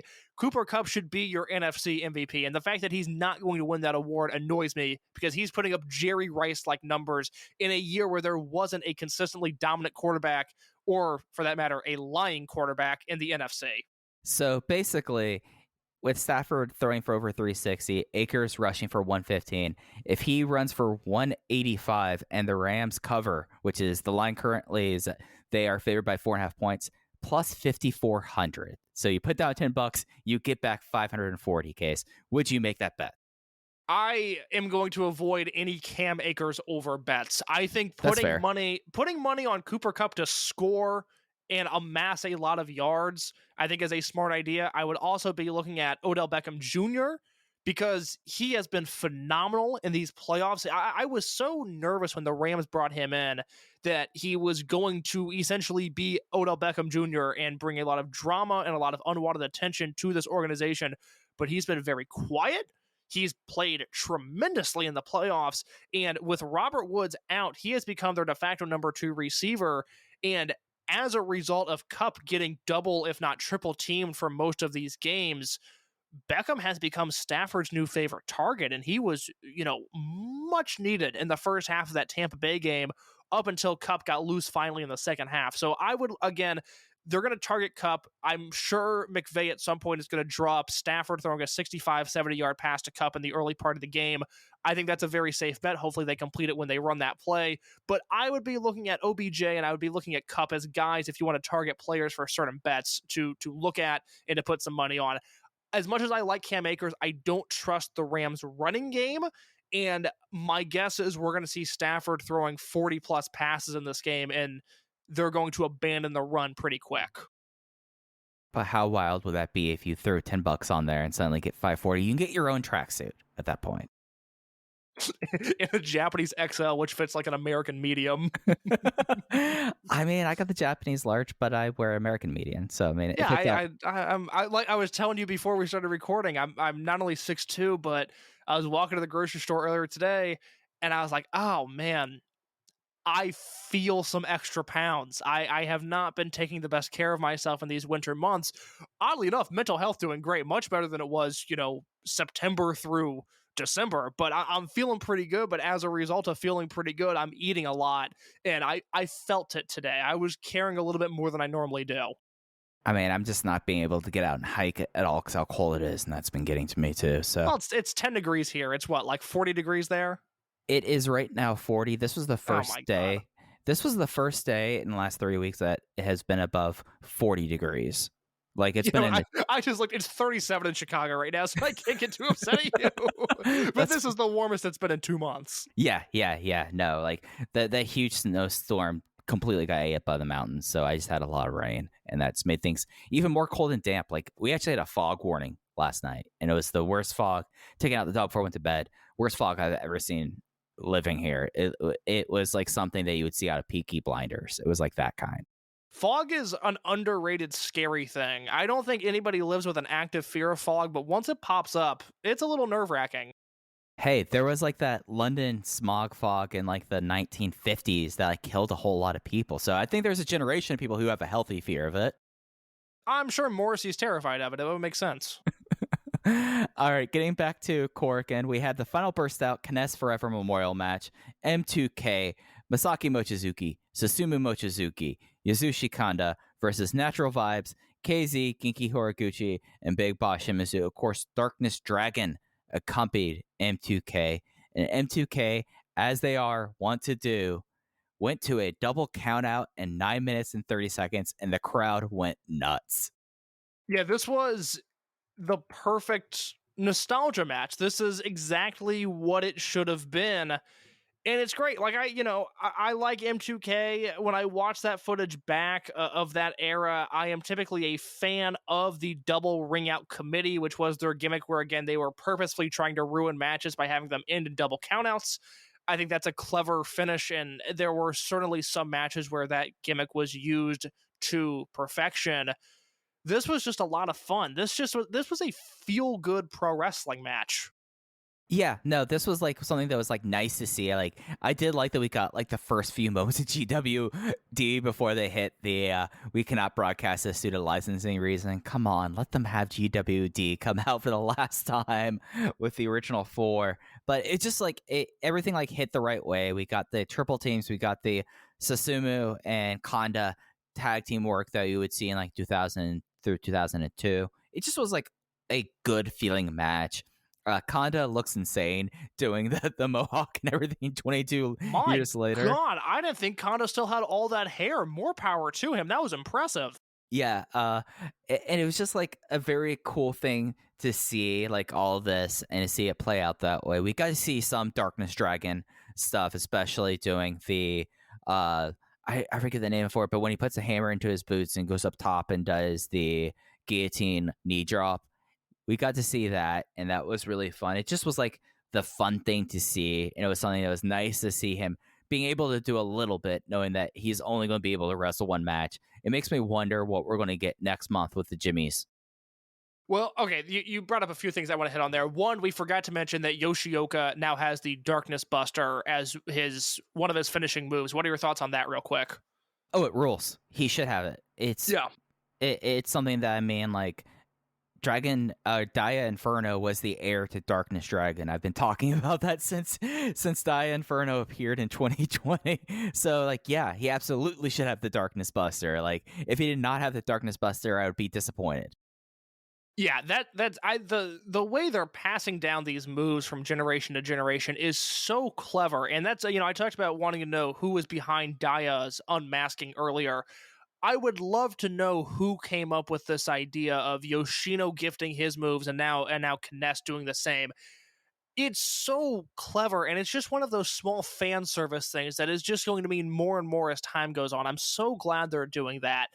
As for this match, the finish was so perfectly timed with Mochizuki and Shimizu battling on the floor. Shimizu gets in a big strike. He's about to crawl back in the ring, and the Darkness Dragon cuts his knees out with a box attack at 19. Shimizu falls back outside the ring, and they get the double count out. That was so perfectly executed. Vintage M2K. And then, like you mentioned with the Jimmy's match that we're going to get in March, I was trying to think of if there's a signature Jimmy spot that they can do, like the double ring out that M2K had, but other than the Jimmy's train, there's not really anything, is there? I mean, you have moves, but they're like other people's moves they did before. Like the Urbane attack was something that Horiguchi has done for 20 years. Like Yeah. it's not a new thing, really. I mean, really, it's the Jimmy's train, unless they all come out and start doing sumo stuff. But then you don't really necessarily know why they're doing sumo stuff if Don Fuji's not there. Yeah, and I thought, oh, maybe they do Warpaint Jimmys, but that was before Kness was in the Jimmy, so that wouldn't make sense either. Now, if they want to bring back Naoki Tanizaki for a month, I'm certainly not going to say no, and then they could do whatever they want. They could do the Warpaint, they could do the late Jimmy's era stuff. It doesn't matter at that point, but I don't think we're going to see Tanizaki, unfortunately. Yeah, I mean, it'd be neat to see a 6-person Jimmy's train as a way to go out on, but I don't see that happening. But this is fun, and it's like the nice things to do. I mean, like as they're trying to bridge generations, it's nice to have them pay tributes like this, and it's something that, I mean, they're not gonna be doing it to do Fixer a reuniting thing. So, like these are like the two big units you could really do with him. So that was really cool to see. Semi-main event of Korakuen was a 3-way 1-fall tag team match. Naruki Doi teamed with Takuma Fujiwara. Masquerade for one last night was Jason Lee and Kota Minoura, and Z-Brats was BB Hulk and Shun Skywalker. Mino Lee goes out on a high note as Kota Minoura gets the win with the gong on Hulk after Jason prevented Doi to do the pin after hitting Doi 5s and the Bakatari sliding kick on BB Hulk. We have to talk about Takuma Fujiwara first. Are you on the same page there? Yeah. This is like we tried to do MVPs last year, but the rookie who made the biggest step forward, and it's been this way for a while, is Takuma Fujiwara this week. You would not think this guy turned 20 that day. You would not. His presence was insane. He was crisp. He was clear. He looks like he's still growing, which I know they brought up on commentary that he grew while in the dojo. This kid, it's like his ceiling, I can't figure it out. It's that high. I was trying to put this into the written word in my review, and I just I couldn't phrase it the way I wanted to. So I'll try it here, and maybe it won't make sense still, and I'll just abandon this talking point. But there's something I like so much about Fujiwara, in that when he's getting beat down, he sells so well. He's very easily able to take a beating. And then during his comebacks, when he's on offense, that offense just plays so well into the beating he just took. Part of it is that I think he's still selling those attacks. He does a very good job of that. But his entire in-ring approach just flows right now. And I worry that this might be, to some, a lazy comparison, because I've talked about Riki Ihashi's charisma and how I think that could translate to any audience in the world the same way that a Shimo or a Daisuke Sekimoto or an El Generico would. When I watch Fujiwara in the ring, he reminds me a lot of Generico. He's lanky and he's athletic, and when he gets hit with a move, he's not just selling it by the body part that was attacked or by his facial expression. It's this full body movement. When I watch Fujiwara, it's amazing he's so under control, yet there's so much movement happening. He's just so intriguing to watch, which is so funny because his debut match in November against Kagetora, my takeaway was, that was fine. He hit the basics, good for him. I'm going to talk about Ryofuda now and how much he impressed me, but Fujiwara was fine. We'll see what happens with him. And 3 months later, I can't get enough of this guy. He is quickly developing into a very, very special talent. One that, if you're listening to this and you haven't seen Fujiwara wrestle at this point, this is the match to start with. This, if you're listening to this on Wednesday or Thursday of the week this is uploaded, it's still on the Dragongate Network. Go watch this match. You need to get in on Fujiwara now before it's too late, before there's too much lore for you to catch up on. Watch Takuma Fujiwara now. Yeah, it's something that it's remarkable in a way that, as precocious as SB Kento was at the same age, he wasn't complete in the ring really until the tail end of last year, right? Like, I don't think that's an unfair thing to say, that was the missing tool that has come together, and now he's the 5-tool player. But Takuma Fujiwara figured it out really early, like scarily early. I mean, this guy is he's not at his 3-month anniversary in wrestling yet, and he's able to do stuff. He has like an offense that's identifiable. As you mentioned, his selling with his body type just looks awesome. And like the thing that's crazy that I didn't necessarily think about was until they brought up on commentary is the fact that he's still growing is going to be really fascinating to see, because it's not like something like Takumi Hayakawa, who, I mean, I like him. I mean, I think he has a definite ceiling, and maybe I'm a little bit more tough on my projection of him than others, but I think but we know what he is. We know that he's not going to grow. It's not like he's a 19-year-old. He's a guy in his mid-20s. His height is there. Maybe this is gonna be like one of those things that like that like a basketball player goes to college and they're like 6'4" and they graduate at 6'10", and it's something that like if anything that's gonna aid his progression, because if he grows much taller, then it's just gonna be like, oh yeah, no, we could go with him immediately. Like remember with the conversation with Jay about SB Kento in that regard. Yeah, because Jay said in July, and you know, I tend to believe he was half joking but half serious. You know, if SB Kento was 3 inches taller, he would have already been Open the Dreamgate champion.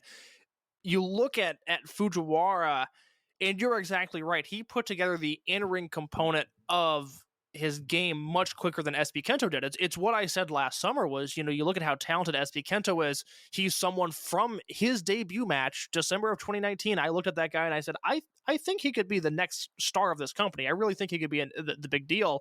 And Fujiwara, who is oddly enough 3 inches taller than SB Kento, is giving me similar vibes. Now, I still, you know, my faith in SB Kento is undeterred, and I still think that he is going to be the guy of the guys.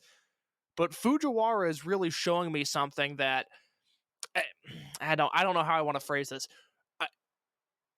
Did you ever see, so young into their careers, did you ever see this sort of potential from Lindemann, Ishida, or Yamamura in the same way that we're now seeing with Fujiwara? No, Yeah. because Ishida was hurt so much. Yamamura, it was something that they were openly trying to get him to step up his game. And Lindemann, they focused on him being such a cutie pie. God, I miss young Lindemann so much. I really do. But I agree. I think at this stage in his career, compared to Lindemann, who debuted in mid 2014, and Ishida and Yamamura, who debuted in September of 2015, if you look at any of those three guys, let's say February of 2016, they're not at this level. You know, Fujiwara has surpassed them in the early stages, and I'm so curious to see. He's going to land in a unit. I'm so curious to see what unit he lands in what his next step is, because like I will continue to talk about with these rookies, Dragongate does an amazing job of preparing them for phase one. What the hump that some guys don't get over and where we see them settle is they all seem to have this sophomore slump where they get a unit and they get a gimmick and maybe they change their name, and not everybody adapts to that very well. And under his real name, with this basic gear that he has, with this basic moveset that he is firing on all cylinders. Where he lands and what direction they want that character to go once he lands in a unit is very intriguing, just because I'm going to be very curious to see if he's an SB Kento who takes it and runs with it immediately, or if he's more of a Jackie Funky Kamei where it's going to take a few months for him to develop who he is and what he is going forward. Kamei figured it out, others do not. Fujiwara, I'm very anxious to see what his next step is. And I think he's someone that you could plug into a lot of places. Oh, God, yeah. You could put him in high-end tomorrow, and I wouldn't bat an eye. You could put him in the Hot Boys unit, and I would think he would fit in there. You could put him in Z-Brats, and I think that would be incredibly interesting. Or you could saddle him alongside Eito, and I think he fits in there. Yeah, no, like he's someone that, like, that's why I can't get my handle on him. It's like, it'll be, like, the sophomore step is going to be the big thing with him. Whereas with the other guys, you could kind of see, like, okay, Fuda, it's going to be see if he evolves out of this. Maybe you get a heel run to see if he could have something different on that aspect of him. Hayakawa, unless he goes the Kotoko route, we kind of see what he's going to be, I feel like. And then Shoya Sato, I mean, they're acting now with him. And then who am I leaving out there? The Yahashis are tied to each other at the hip right now. So they're not going to do anything with them until years down the road. this is like what we were saying when he debuted. He's kind of a blank slate, and that's what makes him so fascinating. Yeah, completely agree. So the main event was for the Open the Dreamgate Championship. This Wait, was real quick. sorry. I actually I want to go back to that. You were right to move on. I set you up to move on. Now I'm going to change my mind. Let's talk about the finish real quick. Doi hits the Doi fives on DB Right. Hulk. And then as he goes for the pin, Jason Lee kind of removes him from the situation. Coach Minoura hits the gong on Hulk and gets the win. We see the dissolution of Masquerade at this point. Great finish. Want to throw that out there because and now I'm looking at my notes incorrectly. The Hot Boys angle happens after this main event. So I will go back to shutting up, and Mike, you have the floor. Yeah, so actually part one of the Hot Boys thing happened there. Jason and Coda, they bid each other a fond farewell. Nothing but respect between them. You like to see it. Makes you think like, okay, down the road we will get another revision of Minnow Lee, and that'll be really sick. And then Naruki Doi is sick and tired of dealing with this this ambivalent 20-year-old kid, and he walks away. But Kota Minoura asks him back, and he says like, yes, I would like to join your unit now. And now we have the Hot Boys are coming together. One last note, I liked Shun and Hulk as a tag team. I thought they had some good chemistry there. Yeah, Shun Skywalker has good chemistry with everybody, I've noticed. That's kind of something he has going for him, where you could put him in the ring with anybody, either with or against him, and it's going to work out. Yeah, and Hulk, best role as a tag guy. Would not be opposed to Skywalker and Hulk getting a tag shot. Just saying that. Not at all. Champion Gate right around the corner. Would you be okay with headlining night one, Hulk and Skywalker versus Daya and Yoshioka? Oh, absolutely. Yeah, right? Yeah, that would rock. That actually, now I think that's going to be that match. You planted the seed successfully. Then we got the main event, Open the Dreamgate title match. This was Z-Brats Kai, the 34th Open the Dreamgate champion, making his first successful defense against Takashi Yoshida with the authorized Ganosuke clutch in 18 minutes and 35 seconds. Yeah, this is exactly what I expected. It wasn't bad. It just was what I expected this match to happen. It felt very out of place to me. These guys don't have great chemistry with one another, and I understand the inclination to put the two big guys in there and have them bang around, but I don't think they bang around very well together. No, and they did a big guy bang around match in the wrong promotion. You completely, yeah. This, save this for All Japan, quite frankly. Yeah, no, this is like an All Japan Champion Carnival 2018 match. Most interesting thing about this match. Oh no! I mean, am I wrong though? No, I gave it 3 stars. You're exactly right. I gave it 2 1/4. I just like the fact that this match was like, again, 3 stars for me is good. 2 is average. Like, that's just how I operate. That's always it. So it was slightly above average because nothing went wrong there. The crowd was completely dead. When Jay and Ho Ho Lun have to talk about, well, Takashi Yoshida has new gear and he's wearing new boots. Maybe he's not used to the new boots and him doing ankle locks in the new boots. If that's the lifting that your commentary team has to do to make this match seem good, then you have an underwhelming match there. Ho Ho, however, was fascinated by Takashi Yoshida's cape. Takashi Yoshida's gear just looked bad. Like, it was like the knee pads clearly did not fit, and the boots, it just was really awkward. I did like Kai out of nowhere doing the authorized Ganosuke clutch. I thought that was very fun. I thought Kai's character work in this was great, just not the match for this company at this time with these two guys. Yeah, I have nothing more to add. I thought the commentary was really strong, and I thought the match was not. Yeah. After the match, Kai told Yoshida to go back to Mochizuki, start back from stage 1, bye-bye, and left. Then we got the part 2 of the Hot Boys storyline. Yoshida is sorry that he didn't bring the belt to the new unit. Doi said, yeah, no, the new unit's starting. We have 3 members. You're not, but the 3rd member is Kaito Ishida, who came up through the crowd, decked out in Jumpman streetwear.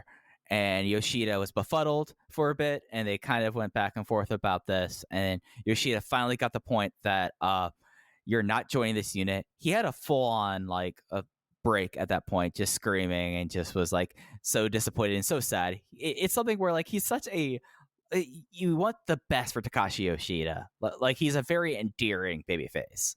You want the best for Takashi Yoshida, but you want him away from you. It's maybe because I don't think I'm as nice of a person as you are, Mike. So like sometimes I'll be dealing with someone and I know I'm being a dick, even though I like this person. Even though I'm rooting for this person, I guess I should say, I don't really want to deal with them, and that's kind of what Doi was doing here. Here's what I'll say about this closing angle. It was so fucking good. It was unbelievable. They got me to cheer for Takashi Yoshida, and it breaks the logic that you would normally have as a wrestling fan, where they pit Doi and Minoura and Ishida against Takashi Yoshida, and in my wrestling fan brain is telling me I have to pick a side, but I am so on board with this new Coach Minoura unit, especially now that Kaito Ishida's in it. Are you kidding me? Oh my god. But also, Takashi Yoshida was so good. He was so good as a blubbering, hurt, bullied man. And now I have to root for him. I have to see where he goes. I don't know where he's going to go, because he's a weird piece. That's like, does he end up in the Eita unit? I mean, that would, Eita and Maria and Yoshida, I don't want that. But that's probably what's going to happen, isn't it? Because they're going to need he's going to be accepted into their unit. Like, they're going to be a very accepting unit. Yeah, it's just something where, like, he is such a weird piece to figure out. He's like a valuable albatross. Like, he serves a purpose, but you just there's a weight with him that is uncomfortable at times. Yeah, and they're not going to do like the natural inclination would be like a team veteran thing, but they're not going to do team veteran again so soon after Torimon generation, right? Like, that can't happen. But that's like the place he makes the most sense is if there's like a Mochizuki, Fuji, Yoshida, Kondo unit. Like, that's where he makes sense at, but we don't expect most of those people to go into a unit here. We expect Kondo to remain unaffiliated. Don Fuji has not been in really any other units other than veteran units since the end of Blood Generation. So you're just kind of like left out going like, what do you do with him? Because he is the albatross. Because he is like this character here, and he's not taking a step back here, but he does not fit in anywhere. And I guess that leads me to the next question. Could we be seeing, because we have Z-Brats, we have Natural Vibes, we have High End, we have Minoura, Doi, and Ishida. We have whatever is going to go on with Eita. That brings us to 5.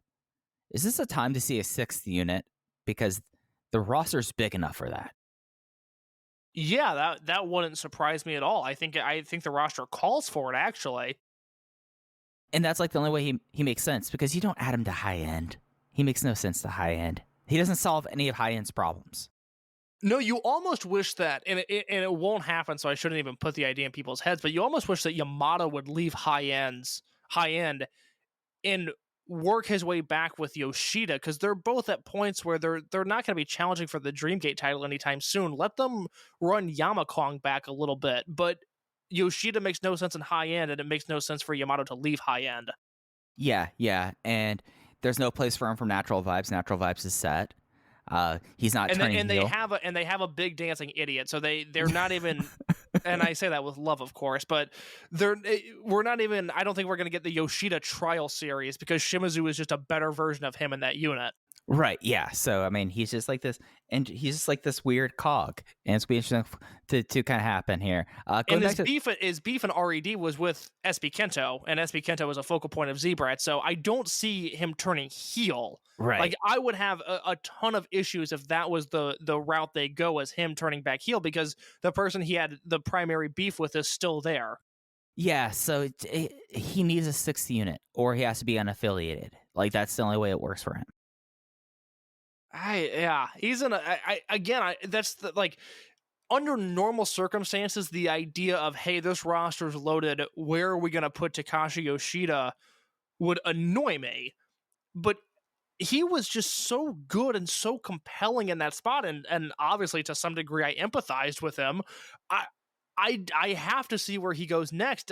I thought he would stay with Doi, and there's a part of me that hopes that he and Doi can just work it out, and he can be stuck into this unit as, you know, a mid-ranking guy there and just move on.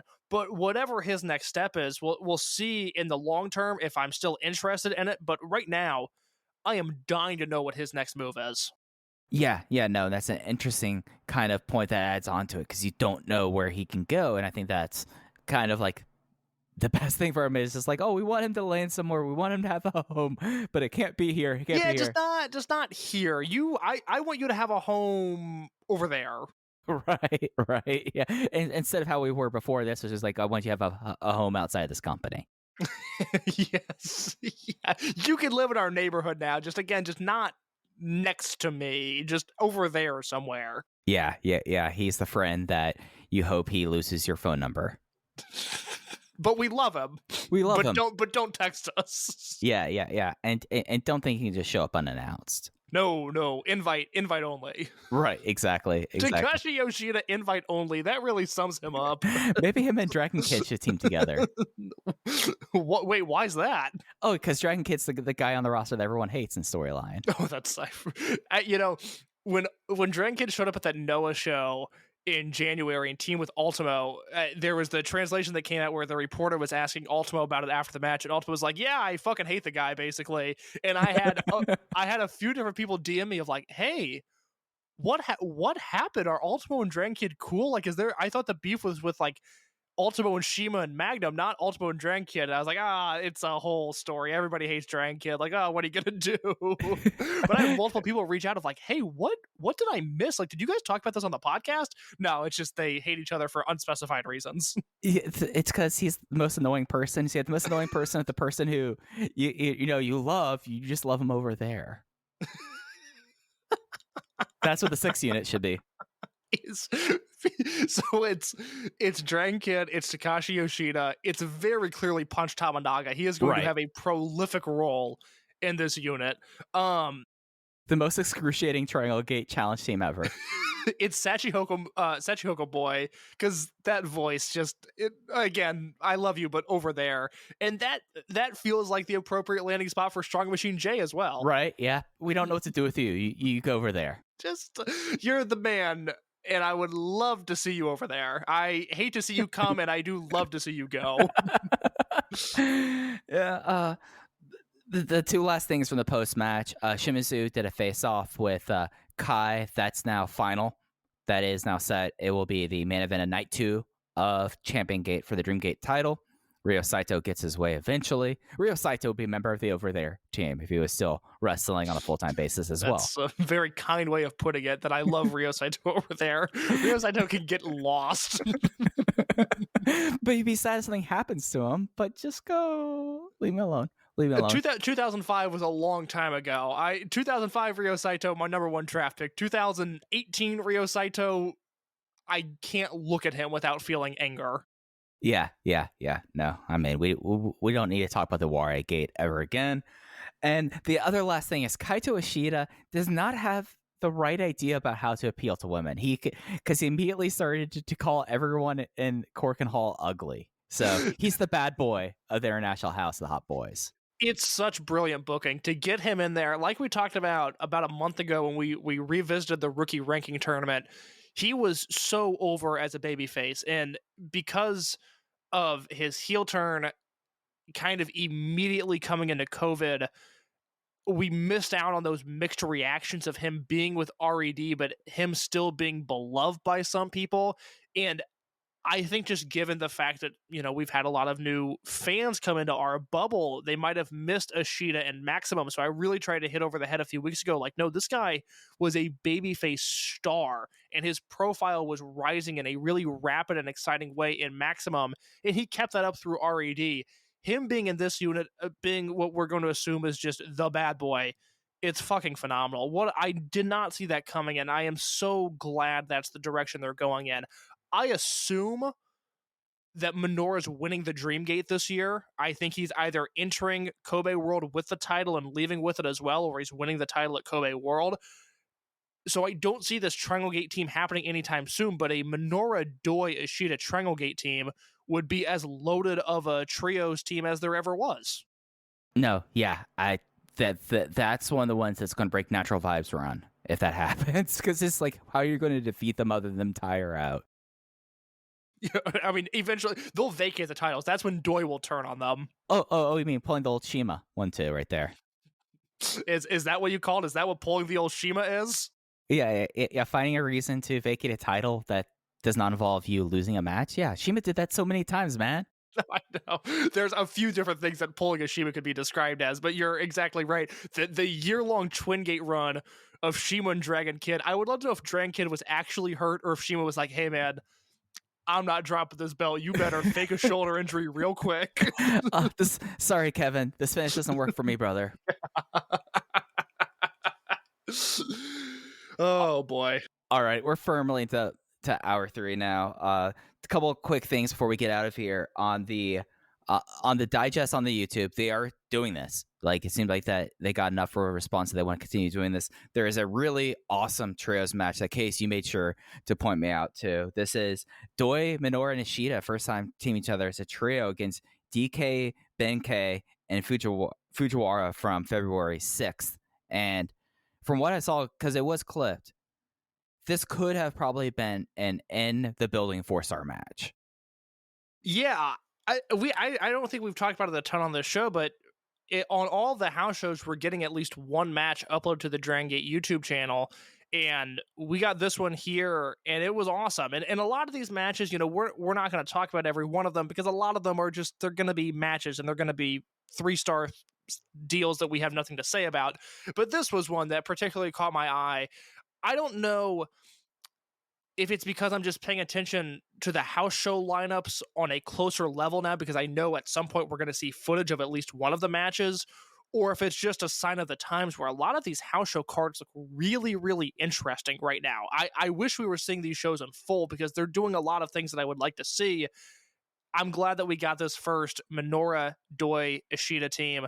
We saw this match, and it immediately made me want to see Kaito Ishida versus Takuma Fujiwara in a singles match. That is something that I need sooner rather than later.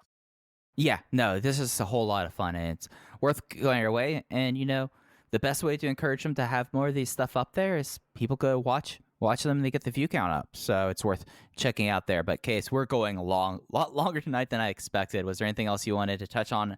Anything more you want to touch on before we get out of here? No, just if you look at the YouTube channel, there's that match we just talked about. That is from the February 6th show. I really liked the January 29th Sachi Hoko Boy Homecoming main event. That match, I think, is worth your time. And then there was on January 16th, the Daya and Yoshioka versus Susumu and Horiguchi tag. And if you're looking at the YouTube channel and you're looking for what to watch, I would say those have been the highlights so far. Yeah, no, and it'll be a nice thing that they now actually, that's not, I'm sorry, I'm going to cut you off. That's not true. The January 17th show was the UT Homecoming show where UT's mom got involved in the finish. That you have to go watch. That match was a lot of fun. Yeah. I mean, we have to support moms on this show. So notoriously. Yeah. Notoriously. I mean, we talked about Kiki Horiguchi's mom last week, so, you know.